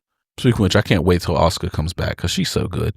You're right. Yeah. But it feels like when they capture lightning in a bottle now with certain people, they're like, okay, let's push them. Let's lean into it. Right. Let's lean into it. Oh, this is going on. Okay, let's see where it takes us. Right. I don't think main event Jey Uso wins the Royal Rumble if Vince is there. No. I think that would 100% have been Cena. Mm-hmm. Yeah, and again, I don't think we get the Cena heel turn. No. You know, so yeah, like I said, you know, we can appreciate what Vince has done. Yeah, still say moving forward it is better without him. Absolutely. Yes. And I think that's where a lot of like the fanboys get a little upset when, you know, you ask this question, they're like, you know what Vince did, and Vince is the reason we have this. Yeah, and we can appreciate that, but still say moving forward it is better without him. Yeah. And then they're also doing like the 2010s, doing the Diva era. The tag team division was horrible too. Yeah, he hates tag teams. Yeah. But SmackDown's tag division is terrible right now. But which is crazy because you know back in the late the 80s and the early 90s, even into the early 2000s, tag teams was where it was at. Yeah, especially in the 80s. You know what I mean? So many great wrestlers have come from a tag team. You know, Hart Foundation. You know, the Rockers. I'm trying to think. Midnight Express, Steiners, Road Warriors. Yeah, so that was your bread and butter, and then then you just you Primo and Epica, like Primo and Epica, like come on. I call Luis Groza or whatever their name is. Matador. I call them Primo and Epica 2.0 right now. Yeah, I remember saying that. Yeah, which is a shame because they're not bad wrestlers. No. I'm not saying her, and I don't think Pretty Deadly's bad wrestlers either. It's just nothing about them like is appealing to you, right? Like I said, like Pretty Deadly, just you've tried this gimmick so many times, and it never really pans out. Yeah. So, but I mean, they're doing it again. They're the number one contenders now, but I feel like SmackDown only has DIY, the Street Profits and Motor City Machine Guns, and that's it. Yeah. So, I mean, they're trying to add in Pretty Deadly and Luis Garza, but it's like I don't care about them. So yes, but overall, I do agree that it is better without Vince. Like you said, we can thank him, appreciate for what he's done, but it's okay to move on. Even the TNA crossover. That would have never happened. Never happened. We're getting Moose versus Oba Femi. Like, I want to watch that match. Yes, I do. And that would have never happened. No, if anything, he would have bought TNA and tried to bury him. Yeah. Like he did WCW. And ECW. Yeah, and ECW, absolutely. Joe Hendry at the Royal Rumble was one of the biggest pops. Yeah. And it's like you would have never, because Vince wanted to pretend that nothing else WWE existed. Right. You know, and so yeah, I think it's great. I want to see more of them, you know, mixing in with TNA, see where it leads to. Yeah. But yeah, I honestly can't wait to see Moose versus Oba Femi. I do want to see AJ Styles pop up on TNA one day. He has to show up at least once. Yeah. It'd be nice. You got to. Yeah. So. Word. I think Nick Namath needs to come to WWE one time. I think, and he has to come out to his Dolph Ziggler music. I think it'll. Is his brother still in AEW, or he leave AEW? He left. He left. He filed a lawsuit against them and CM Punk. Oh, okay. Wow. Okay. Why Punk? Yeah. Bullying. He said he was bullying him when he was in AEW, and then like AEW covered it up or something along those lines. I can't remember exactly what it was, but something like that. I haven't watched AEW in a while. I need to get back into it, though. I know I'm sure I'm missing good stuff like the Ricochet heel stuff, and Ricochet's doing great work as a heel. I've been watching it here and there, but I got it all recorded, and I just got to sit down and actually watch it. I see Max Caster went heel. Max Caster's or the Acclaim done? I guess. Yeah, they broke up. They broke up weeks ago. Yeah, okay. But I haven't seen Anthony Bowen since then. Pretty much. Is he hurt again? No, I think he went out and I think he's like doing movies and or some stuff. I can't remember exactly what he's doing, but I follow him on Twitter because I like Anthony Bowen. He's a good guy. Yeah. Solid wrestler too. Yeah, he's a good wrestler too. Little combination thing he always do. They do like the punch, chop, and the little kick. Yeah, he's a good wrestler. I like him as a person, so I follow him on Twitter. And he's been posting that he's off doing some stuff. I think he's doing like TV or movie or something like that. Okay. But Max Caster, him having this whole I'm the best wrestler alive, but he's always losing his open challenges is absolutely hilarious. That's funny. I have a signed document from the U.S. government that says I'm the best wrestler alive. Who wants to take me on? And he gets beat up. Is he still like rapping? No, he ain't freestyling no more. No, not really. No, because I did enjoy the freestyle. That was when I first started watching AEW. Like that was one of the first things that like I got into. I was like, who these guys coming out rapping? I was like, but I like it though. Yeah, it was hilarious, and it grew on me. And he started out a little cringy, but then he started to get a little better. Yeah. So I know the Rock is doing this whole final boss thing. Yeah, but do you think the WWE can redo something like the corporation? Yeah, they can. Yeah, it's not hard to do. Yeah, no. What I'm asking is, do you think it would benefit anyone to be like that rebel against them right now? To be the rebel against the corporation? Yeah, like a Stone Cold type, right? Rebel. You need someone that's that type. Like it can't be Cody. How about Kevin Owens?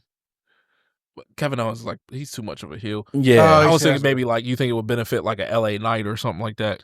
It could benefit a LA Knight. It could benefit. You know who it really could benefit in my mind? Braun Breaker. Okay. Like, oh, you want to set all of these roadblocks up for me? I'm gonna tear them all down one by one. Mm-hmm.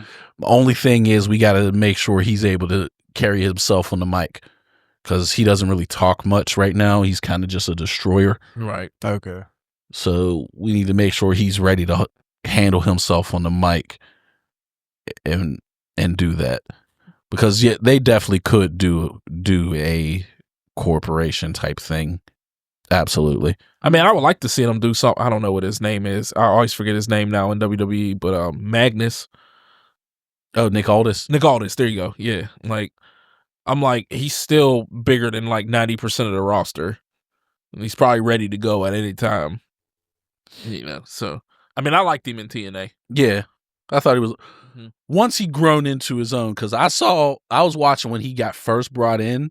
Oh, I was too, and he was so green, and they were trying to push him to the moon, and I'm like, dog, stop. He's not ready. But once he grown into his own, especially when he left and went to NWA, he got really good. I remember the WWE used to have this real big dude. He was like a monster, Mason something. Mason Ryan. Mason Ryan. Yeah, he looked like Batista. He was in Nexus, right? He was in like the newer version. New Nexus, yeah. They tried to like revamp it. Yeah, they dropped him. He was huge. I was like, Vince is gonna love this dude. Of course. And then, he didn't. From what I understand, he was not very good though. No, he wasn't at all. But he was just really big. He had a good look. Yeah, he looked a lot like Batista did. Especially early Batista. He just had longer hair. Yeah, but he was bigger than Batista though. Yeah, he was. Like I don't know. He was bigger than Batista. He was huge. like The Rock is now. Rock's huge. Rock is huge. So still makes me want to work out. Yeah, he does. Yeah. Him and LeBron. I don't know why. I wonder how much he bench presses. They make me want to work out. They do. They just. I know it's more than me. Maybe he doesn't. Maybe he don't go super heavy. No, he looks like he does. He put on 4 plates. Yeah. Well, I could do that, but you can do 4 plates? I got to 415 this summer. Did you? Okay. Yeah. And I messed my shoulder up doing it. I was stuck on one plate. That high again. That's all right. I'm still in there though. Yeah. Keep pushing. So, actual, from what I've been hearing, there's a very low percentage of people that can do 2. Well, really? That they're saying like of gym goers, I believe I was watching something. They were like only like 2% of gym goers can do 2 plates. Is there a lot of powerlifting these days now? Do people still really heavy powerlift, or is it more just like probably? I mean, I don't think it's as big in America. Okay, but I know like England and some of them like Norwegian countries and Scandinavian countries that it's kind of big powerlifting. Because even like in the gym now, like I don't really see a lot of people like put on 3 plates when they bench. I see 2 max. I've seen a couple there. There has, but when I've been there, but yeah, there's not a lot of people that do it. Yeah, there now, no, not at my gym. Maybe 2 max. And if they do, they said there's a lot of people that do it at your gym. Yeah, I'll get up to 3. Because I lift by myself, so there's a couple dudes who they'll be doing 3. Sometimes they'll get up to like 400. Okay, what's up? I think we be pushing each other too, because you'll look across and you see someone, you're like, oh, now I gotta go. All right. Yeah, so yeah, I'm back. I mean, after I stabbed my hand, I had to take a few weeks off, and I'm back up to 3 plates by myself. I'll be back up to 4 in like a week or 2. Yeah, I had to show my wife that I ain't no punk bitch, because I sent her like a stupid little TikTok, and it was, I don't know if y'all remember Dragon Ball Z. Remember when Videl was attacking Gohan when he was dressed as the Great Saiyan Man, and she like jumped, wrapped her legs around his head, and like kind of did like a Hurricane Rana type move. And I was like, yeah, you need to do that to me. She's like, you can't hold me up. The fuck you mean I can't hold you up? You ain't 500 pounds. Right. She's like, you can't lift 500 pounds? Says fucking who? Like, you just insulted my manhood. So I'm like, we went to the gym like that day. And I'm like, oh no, we doing legs today. We're doing leg press. She's like, oh, what you want on there? Start off with 3. Put a 4th one on. Put a 5th one on. We was there today. I'm like, put a 6th one on. You insulted me. Like, I got to show you. I ain't no punk bitch. Come on now. Did she do the 6th place too? Hell no. Okay. I don't know. She was good. She was mad when I made her do 2. Well, working out with you can be a little rough though, especially leg day. Leg day's easy. No, it's not. I don't go hard on nobody. Yes, you do. There's 3 other people that say doing your leg day is terrible. I'm one of them. And Darren's the other one. It was the inchworms. It wasn't the wrestling leg day. It was the inchworms. That is terrible. The inchworms ain't even that bad. Yes, they are. No, they're not. That is the. I'll do everything else with you on leg day. It was the inchworms. Now that I've lost over 100 pounds since the last time we did inchworms, I probably would try to do it just to see if I could do it. Maybe better, but it still sucks. Man, I'll lift all day. Anything else? It still sucks. Inchworms ain't that bad. Mm-hmm. We got way off topic though. Yeah, but it's this is our podcast. We do what we want. That's right. But I mean, hey, is there anything else with that? No, I'm actually okay. I'm actually kind of more interested in watching WWE right now than AEW. Mm-hmm. You know what I mean? So, yeah. So I try to make time to watch everything. I mean, I ain't really picking sides. That's the one. It's one thing. It's hard for us to, as you get older. One thing I'm learning: time is really hard to manage as you get older. I sleep a lot too, so I always find time to sleep. Oh, that's one thing I actually avoid doing. I hate, like, I do not sleep in on like my days off. I'm not sleeping in. I'm not spending my time that I can have to myself, wasting it away sleeping, and then I wake up and now I only got 10 hours before I got to get up and go to work again. That is my time to myself. I will go to sleep real fast, but also I go to sleep at work, so. Yeah, see, I don't have that option. I'll come into work and I'll lift in the morning, and then I'll once I shower and everything, I'll just pass out on the couch. See, I don't have that option. Yeah. If I'm sleeping at work, I'm getting fired. Well, yeah.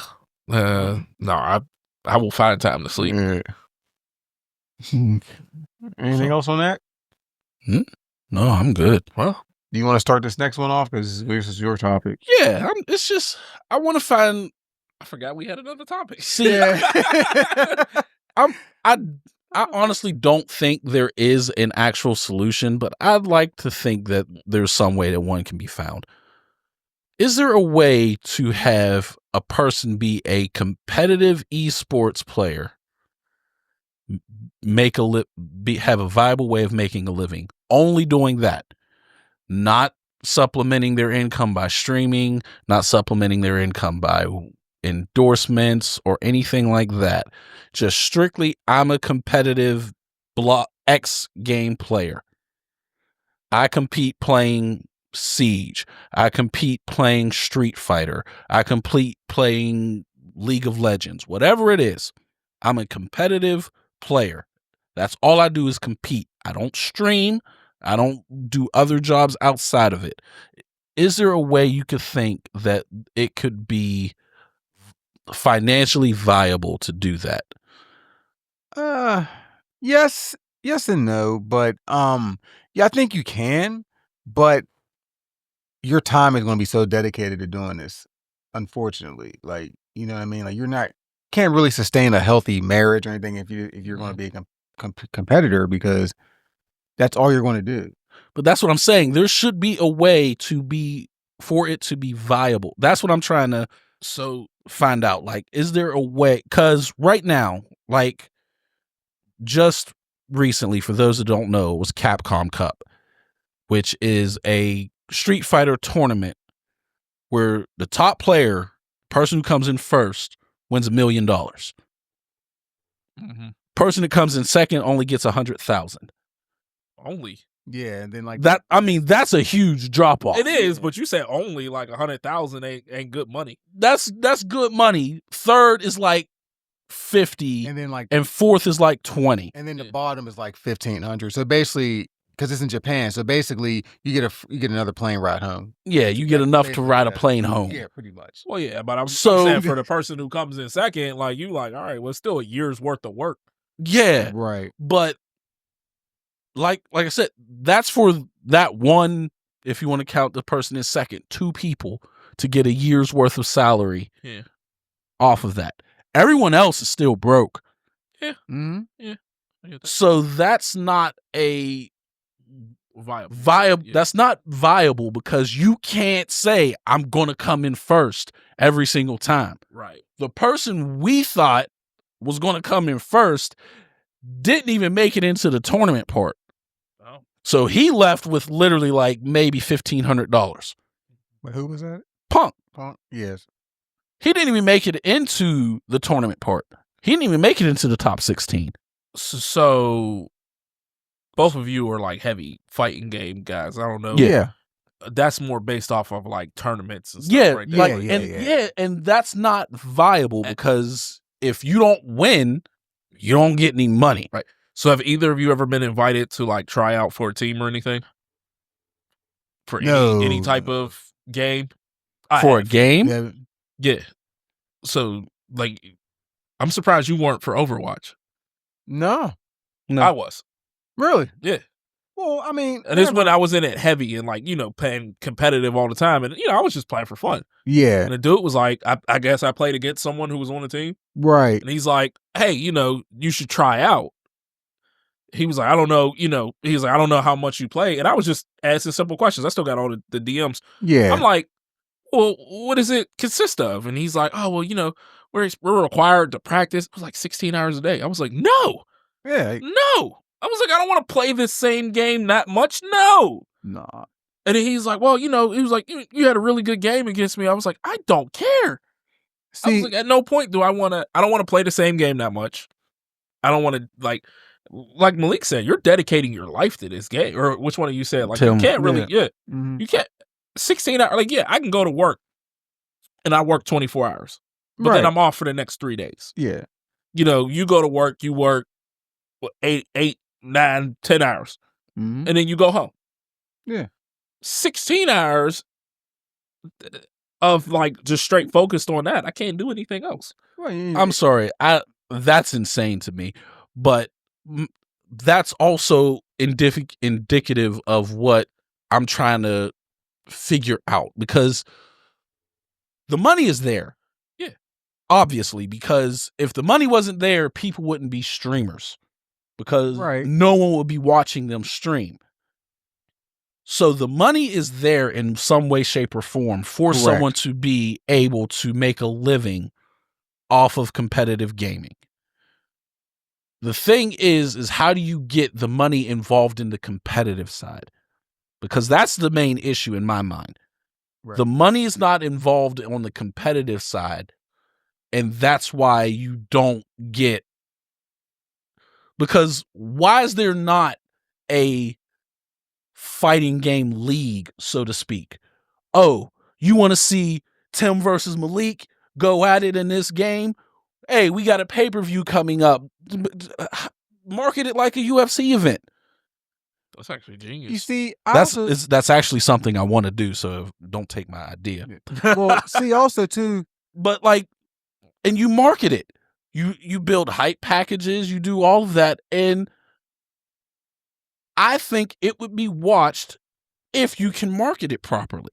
But the main issues that I foresee is, one, the stigma that seems to still be kind of lingering around about video games. Of course. Well, you play video games. You're just some nerd. The boomers, the older generation, yeah. Blah, blah, blah. So that's one thing. It's not just them. Because I see people that's around my kids' age that's talking about, how are you playing video games as a 20-year-old? You need to grow up. But are they the ones playing Madden all the time? No, I'm not saying my kids. I'm saying people their age. Their age, yeah.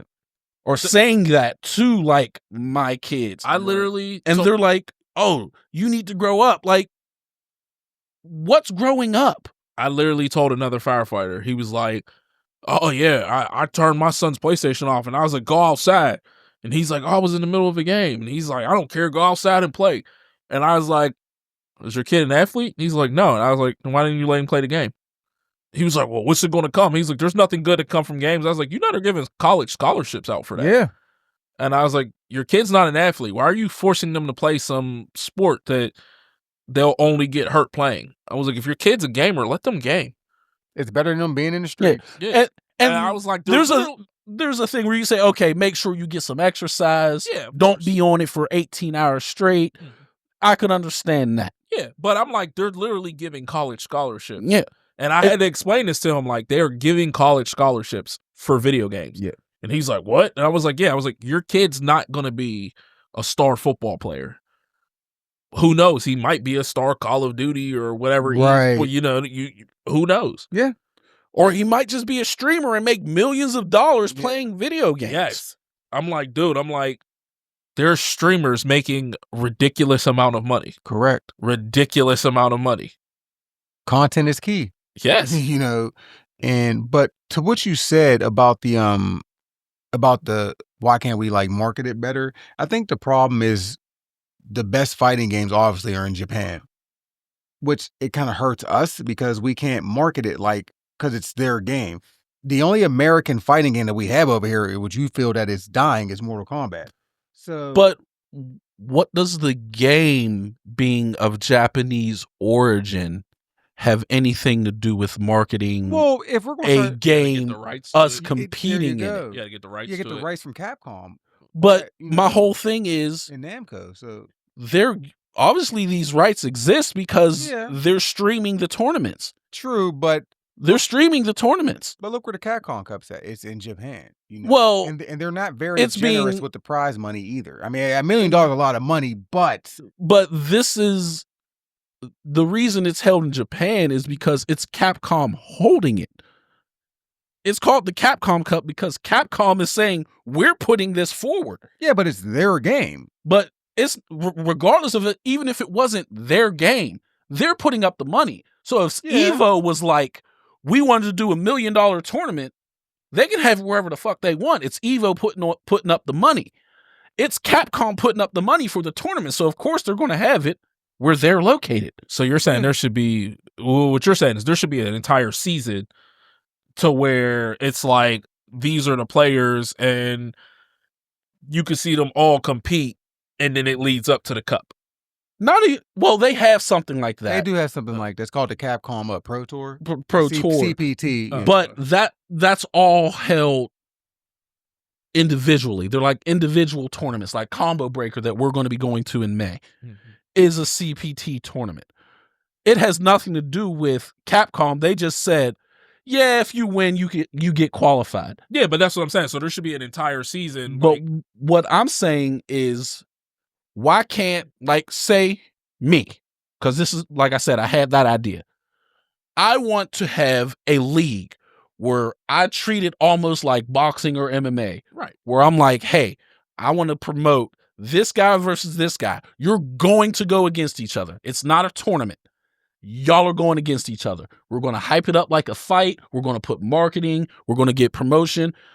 And that way, hey, we're putting on a show every month, just for example. Yeah. I'm getting paid X amount of dollars every single month because I'm competing. I'm guaranteed $1,000 or whatever it is, whatever you can be afford to be paid. You're guaranteed to get this money. It doesn't matter if I win or lose, I'm getting this money. So I know I can make a living off of it. Right. Because the tournaments, you don't know. Because if you mess up and get kicked out early, you walk home with nothing. So basically, if Capcom was like, look, we're going to do this. It doesn't have to be Capcom. But I'm just saying, since they hold the big cup, just for instance, if they say, all right, we're going to take the top 100 players and these people are going to be in our league, and every month we'll advertise this person versus that person, and we're going to build them all up all the way through the year. And every month we'll have this tournament or this tournament, but every week we'll do little small things in between. And then the end of the year or whatever, when they hold the summer or whenever, we'll have the big tournament to decide who's the best. But people get paid constantly throughout the year because you're a part of this league. Yes. That's my whole thing, is a way to do it where you can consistently do that, because Capcom can't do it because they need some way to get money in. And the selling of Street Fighter in this case is not going to supplement doing that.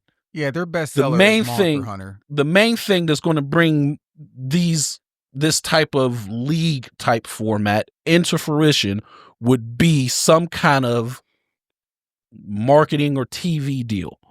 Right. That's what I was kind of trying to allude to. Like, if you have like a TV deal, make it kind of like, literally make it like the UFC, WWE, make it literally make it like the UFC. Yeah. Hey, we're holding SF, they do have Street Fighter League, but just for example, Street Fighter League number 1 is coming in March. Number 2 will be in May. Number 3 will be in June. And these people are who's going to be competing on the card. They show up, they get X amount of dollars to show up, and if you win, you get a bonus or whatever. Mm-hmm. That's what I said. You could also do like have a mini streaming channel on like Twitch or something during the week, and you can have them compete to see who actually makes it to the big show at the end of the month or something along those lines or whatever, the big pay-per-view.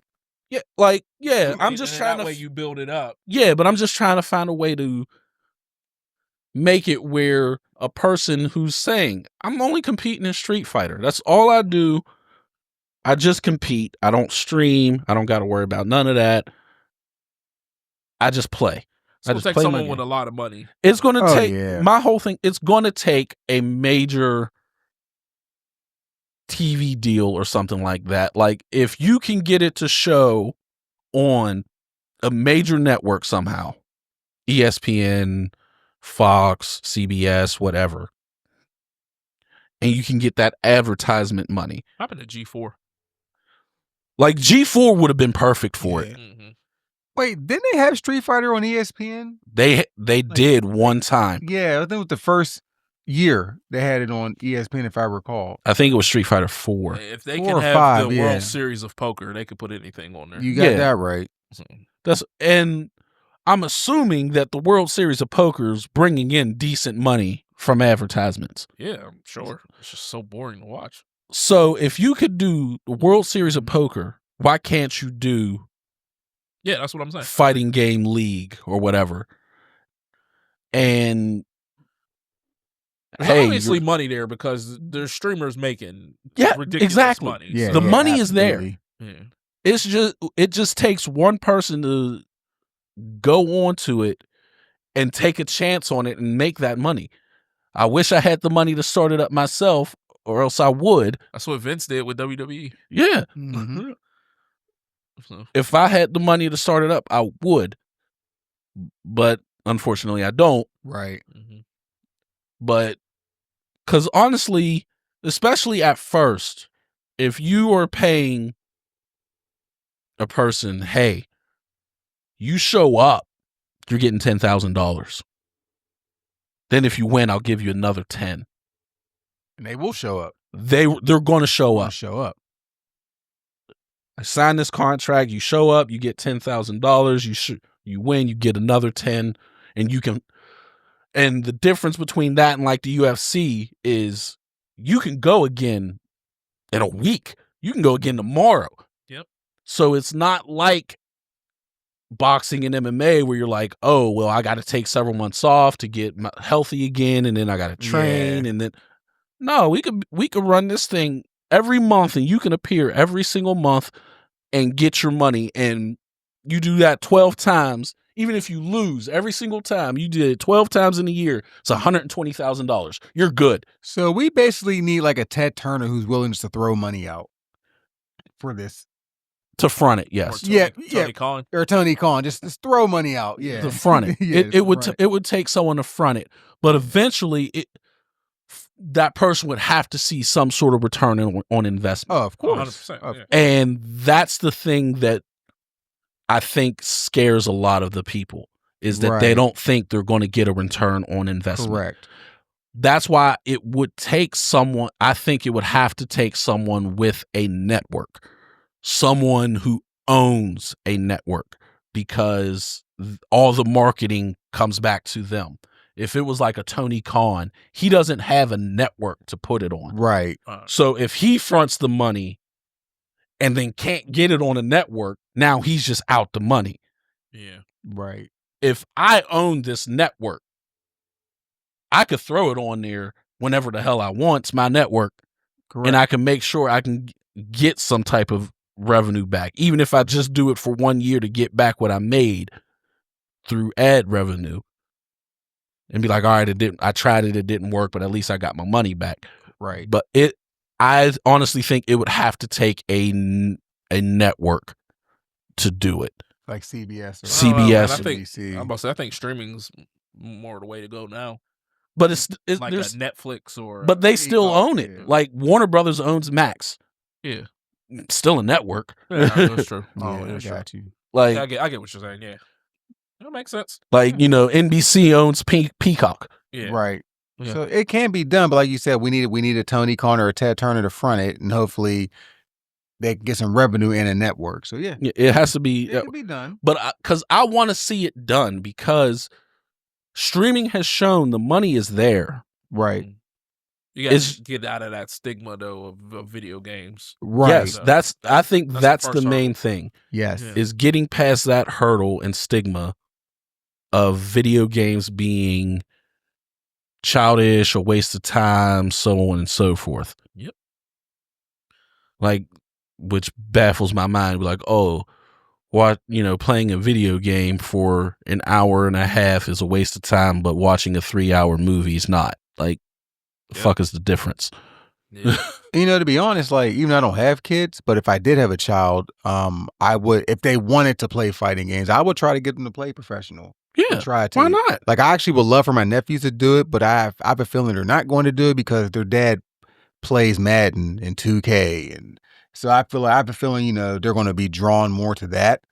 But again, there's money in that too. Yeah, but if they wanted to play fighting games, I would love for them to kids will play what they like. Exactly. Those inside. Kids will play what they like. Like, look at me. I play fighting games quite heavily. My kids don't. Sierra dabbles. Mikhail won't touch it with a 10-foot pole. Wesley would dabble with Mortal Kombat a little bit. That was it. Right. Yeah, Dose Inside, they're on the VR and they play their own games on the VR. They absolutely love it. They don't. Only thing I'll play that they want to play is WWE. But right. Yeah. So, well, yep. It's a good topic though. That was a good topic actually. Yeah, I like that. Well, so, trash takes? Yes. Trash takes. Who wants to go first? Me? I got it this time. You got it? Mine's just real quick.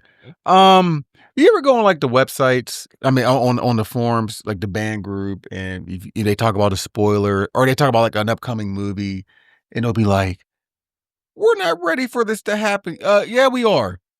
I'm ready for it to happen. Like with the Demon Slayer movie coming up. We're not ready for. Yeah, I am. I read it 2 years ago. I'm ready for it. Stop saying that, please.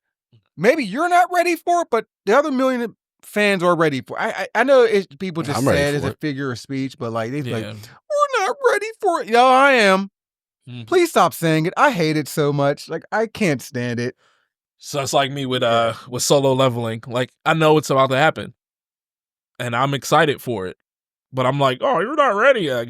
Just sit back and enjoy it. Yeah, like yeah, that I need to start watching that, by the way. But yeah, I need to. But get back on it. That's my only. It's not that bad, but I just hate when people say. I know that people just say it a lot, but I can't. It drives me up a wall. I just be like, I hate a lot of the sayings on, especially in the nerd community. Yeah, mid is the worst. Yeah, oh my god, mid. Everything's mid. It's mid. Shut up. And speaking of Demon Slayer, we brought up the movie. They said is September 12th. Yeah, I seen that. People are mad about it because Japan is in like July 18th or something like that. So they're all upset about it. But whatever. Read it. If you want to know what happened. Y'all can go see it subbed or dubbed. Sub. I might actually watch it raw if I can get a copy. Find a copy online. I'll just watch it raw just because I already read it. So I ain't gonna know what they're saying, but I know it's going to happen. No, I'm going to a theater. But I do want to go to the theater to see it. I'm going to a theater to see that. I want to see that. I hope that's in IMAX. Yeah, it's going to be dope. Now I don't know. This is supposed to be like a 3-part thing or something like that, if I recall. Or I don't see how they're going to put all this in one movie. There's just no way. I heard it is a multiple part. I don't know how many. I don't know how many, but I did hear it is multiple parts. Yes, you're going to have to because there's 3, 4. Uppers left. This is the Castle Infinity. The Infinity Castle. So we got upper 3, 2, 1, and who's on? Michael Jackson. Yeah. So I haven't read it to know, but I'm excited to see where it goes.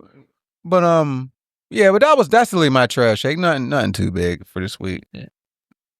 Okay, I get that. Mm-hmm. Oh, you want me to go? Yeah, you can go. All right. I don't think I'm gonna piss y'all off with this, but I know I'm gonna have some friends that I piss off with this. Maybe I will piss off. I don't know. All right. Someone has to say it, so I'm gonna say it. Fishing is boring as shit. I agree 1,000%. I am so sick of everyone that's like, oh, you just don't understand. You gotta go and have a drink. If I got a drink to do it, it's not fun. No, I'm with you 1,000%. It's boring. Fishing is boring. Yeah. Shit. Okay, so I'm glad we're all in accord. I hate it. I have See now, to be clear, I will still fish, but I'm not going to be like, oh, this is the funnest thing ever. No, it's what I'm gonna do. It will be something I'll do to be like, hey, I did it. I went fishing. I caught a fish. I had. It's something to do to waste a little bit of time, but I would never be like fishing is fun. I have friends that's like, oh man, I'd rather be fishing than doing this. And I'm like, why? Fishing's boring as hell. And then what? You just don't know how to fish. I know how to fish. I know how to fish. Unless I'm not saying I'm great at it, but what I'm saying, it's boring as hell. Right. I don't want to sit there for hours and do nothing and just waiting for a nibble. I'm like, and everyone's, oh man, you gotta crack a drink and just have fun with your friend. I'm like, then we can just go to a bar. These are facts. Why do I need to drive 3 hours just to get in the go water to a lake and be eaten up by mosquitoes? That's fair. And for what reason? When I can just go to a bar and drink, I can stay home and order a fish sandwich. Yeah, like, and I just think fishing is so fucking boring. I agree with you, man. And I agree. It's funny because, dude, oh man, you're not mature enough. Well, then I guess I'm not, because the shit's boring as hell. I mean, I'd rather be doing anything else. You do see a lot of the older people do that more, but I ain't gonna lie though. If I do go fishing, I will go with Johnny Whaley. Oh yeah, because I know what he gonna make something incredibly delicious with whatever we catch. I don't want to go fishing with him. I just want to eat whatever he makes after he gets the fish. Right. But it looks like they catch a lot of shit. Yeah, they go out into the ocean and go deep sea fishing. Yeah, and we've been with John. See, that's something I would do. Yeah, just to experience at least one time, go deep sea fishing. And we kicked it with Johnny Whaley. Like, being around him is just good conversation. Yeah. It's just good time. You know what I mean? So I would go fishing with him. But other than that, no, I'm good. Man, I'm good. I'm good. My sons keep trying to get me to go, and I'm like, man, ask y'all granddad. He like to do that. I'm like, I don't want to go. I'm like, it's so boring. I'm like, and my uncle, he used to take us all the time, like, and we'd have to get up at 4 a.m, get ready. He would be there about like 4:30. Then we would drive like 5 hours. Yeah. And we'd just sit there, and I'd be like, bro, this is boring. And then I was like 10, so I wasn't allowed to drink. Right. So I'm like, why am I out here? Yeah. Like, and he'd be drinking the whole time, and I'd be like, he has to drive us home.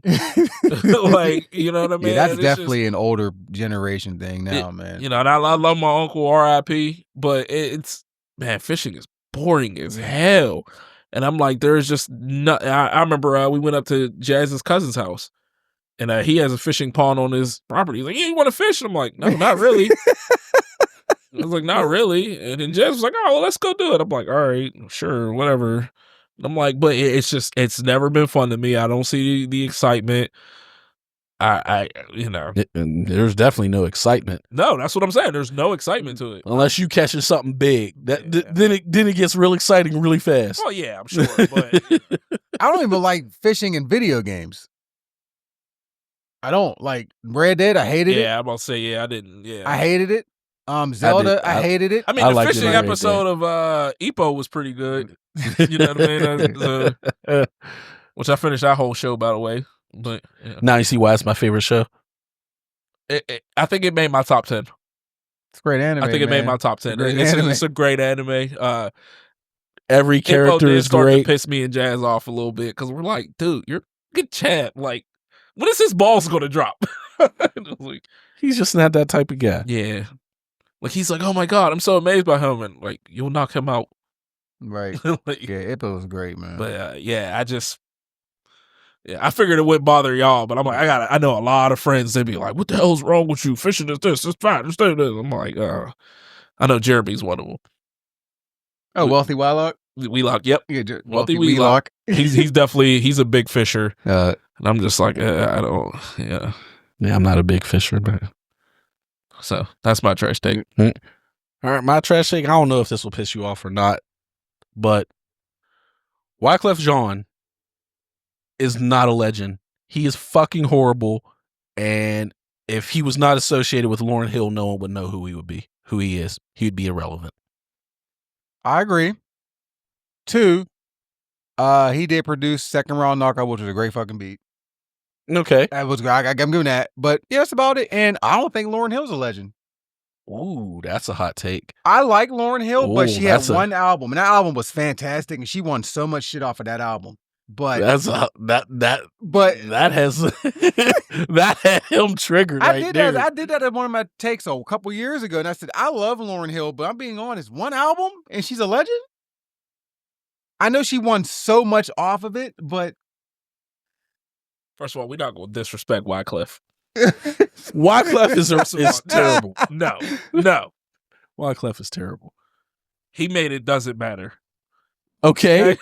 So we're not gonna. No, we're not. No. That is a black icon right there. No, the fuck he ain't. He absolutely is. What? I can't name any of his songs. Was it 911? Worst song ever. What? That is he can't fucking sing. Worst song ever? No, but okay. All right. But it's probably the worst hit ever. Blueface had hits. I guess. I don't know. I never heard one. Just picture a beat and picture someone rapping completely off of it. And that's a Blueface song. Silk Shocker. I'll take him over Blueface. That's Malik's favorite rapper. No, the fuck he ain't. But hold on. The Miseducation of Lauryn Hill. It's fantastic. One of the greatest albums of all time. Yes. His argument is that's all she has. Very well so. But I mean, that's good enough to put her as a legend. You think so? As a woman rapper? Because some people would put that as a one-hit wonder. No, one-hit wonder would just be one song. Not necessarily. It's one-hit album. Still one album. We're talking about women rappers here, though. Okay. About Queen Latifah. She's great. Yeah. Missy Elliott. Great. But they have multiple albums, though. That's the thing. I get that. But is any one of their single albums better than The Miseducation of Lauryn Hill? Probably not. No, it's not even a probably not. It's a no. No. But you still got to put out something more than just one album, though, man. You have to. But I mean, I know she hasn't put an album out. What it came out 98, 97, 98? It was back in the late 90s. I think you got to count them as a group, too. The Fugees. The Fugees, yeah. I mean, yeah, you can't include the Fugees as well, because her performance on the Fugees was great, too. Yeah, that's what I'm saying. Fuji Law. Great song. Mm-hmm. But once again, Perez had a better single than Wyclef. Yes. Wyclef like this. Wyclef is terrible. He had Heather Hunter in one of his videos. I don't even know who that is. Never mind. She's an adult star. Back in the early 90s. Oh! Yeah, okay. Yeah. I know. Okay. All right. Yeah, we can talk about that another day. No, that's YouTube banned immediately. Okay, all right. Yeah, thank God Bobby Johnson ain't here, because we be talking all day about that. But anyway, yeah. Yeah, I didn't realize. Now I know. Yeah, now I remember who you're talking about. But yeah, no, Wyclef is terrible. Everyone hypes him up like he's some sort of legend. He's not. Disrespectful. He's not. Let me get a list of at all. Go ahead, find a list of stuff that he did. And if it wasn't for someone legendary on it, you'd be like, okay, he's done nothing. This man's career been expanding since the year before I was born. Oh my God! Someone please call 911. That song, my wife is what made me make this hot take, because she had this song come on when we was in the car one day. I'm like, this is by far one of the worst songs ever. You see how many Grammys this man won? Looks like 3. No, 1, 2, 3, 4, 5. No, look over to the right. It says nominated, not 1. Oh yeah. 3. And what were those 3 that he won? Best rap album. For what? The score. That has nothing to do with him. It's the Fugees. That has everything to do with Lauryn Hill. Anyway, keep going. Best R&B performance by a duo or a group with That Was Killing Me Softly. Vocal. Yeah, It's Killing Me Softly. Once again, because of Lauryn Hill. Album of the year, Supernatural. He was the producer. What the fuck is Supernatural? The rock band Santana. He was a producer on it. Oh, that is that the song with It's the whole album. I don't know. Oh, the song with Carlos Santana. I forget what the name of it. Maria. Click on that album. Maria. Yeah, I know. What is the singles? Right on the right hand. Carlos Santana. Yeah, he wrote. Right there. There's a list of the singles. To the right hand side, right below like the names. Down a little bit more. Smooth. No. Put Your Lights On. Maria. Yeah. Oh, Smooth. Okay. I like Smooth though. Yeah, but that's not because of him. Like, he's not doing these things. He's attaching himself to stuff that people are doing incredibly. He won Best R&B Video for Gone Till November. That's his song. The song was stupid too. Wyclef Jean's not a legend. He's not. He just happened to be attached to some legendary people. Sorry. But that's my I'm good then. I agree with both of y'all takes. I wasn't upset. Oh, Q apparently doesn't agree with mine. No. Wyclef is terrible. You see, with like all the stuff he co-wrote and produced. Okay, that makes him a good writer. So you saying you can't be a legend unless you're performing it? You can't. People hype him up like he's a legend in music as like a performer. He's not. But I mean, even the writers are still part of the music. Like, think about like The Dream. He's not like a legend because of his like music. It's because of the stuff he wrote. But I need to know what he's writing, because saying I co-wrote, the score with the Fugees. Yeah, but how much of it did he write? He wrote Destiny's Child's No, No, No. Whitney Houston's My Love Is Yours. Santana's Maria. We already spoke on that. He wrote or co-wrote? It says he co-wrote and produced. See, it's just all of them. Co-wrote doesn't tell me anything, because all he got to do is say change this word to this word, and now I'm technically a co-writer. I mean, that's helping. I don't care. You don't get credit for. I need to know how much you wrote. If you sole wrote this, okay, cool. Like, I know Neo wrote. Yeah, Neo wrote a lot of like Beyonce's song Irreplaceable. Hips Don't Lie, but he 100% wrote that whole song, and then Beyonce sung it. So that's different. Yeah. Co-writing, I need to know how much you wrote, because if you wrote the chorus, no. Or if you changed these lines to make them fit a little better within the music, no. I need more. He's not a legend. He's not. Still a legend. He's not a legend. Still a legend. He's not a legend. It's your opinion. Second round knockout is a top 5 diss track, and he produced.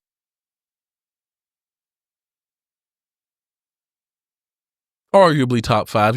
I'd have to think about it. But especially with some of the new ones that are out now, like, Oh, the Kendrick stuff? Yeah. But and the Pusha T stuff, and see, I got Pusha T's as underrated just because it was fantastic. I know that, but they're not going to hold that to an Ether Caliber or Takeover or Hit 'Em Up or No Vaseline. What, the story add-on? Yeah, they're not going to put that on the same level, even though I think it is, but they're not going to. It is though. I know it is. We know it is, but people aren't going to hold that to that level of ether or nothing like that. Unfortunately, yeah, maybe. I don't know. Mm-hmm. People just want to dance. They don't want to listen. All right, I'm all good. All right. So, I am going to go see Captain America this week. So we will talk about that next time for sure. Okay, along with some other stuff. Solid movie. Yeah, it's a good movie. Yeah, me and my wife are going to go see it this week, so we can definitely discuss that in 2 weeks. All right, sounds good to me. All right, sounds good. You know what we doing next time? No. We will. Don't worry. Yep, it's all gonna get fixed. So yeah, absolutely. Well, y'all know the deal. Remember to like, subscribe, and share. Absolutely. Leave your comments. Tell everyone how right I am about Wyclef. Was Sports still a top 80s movie? No, it is. Yes, not. No, it's not. Yes, it is. He just signed. And I like that movie. No, it's not. I don't. It was terrible. All right, everyone who have a good listens, one, guys. thank you. You have a good one. Peace.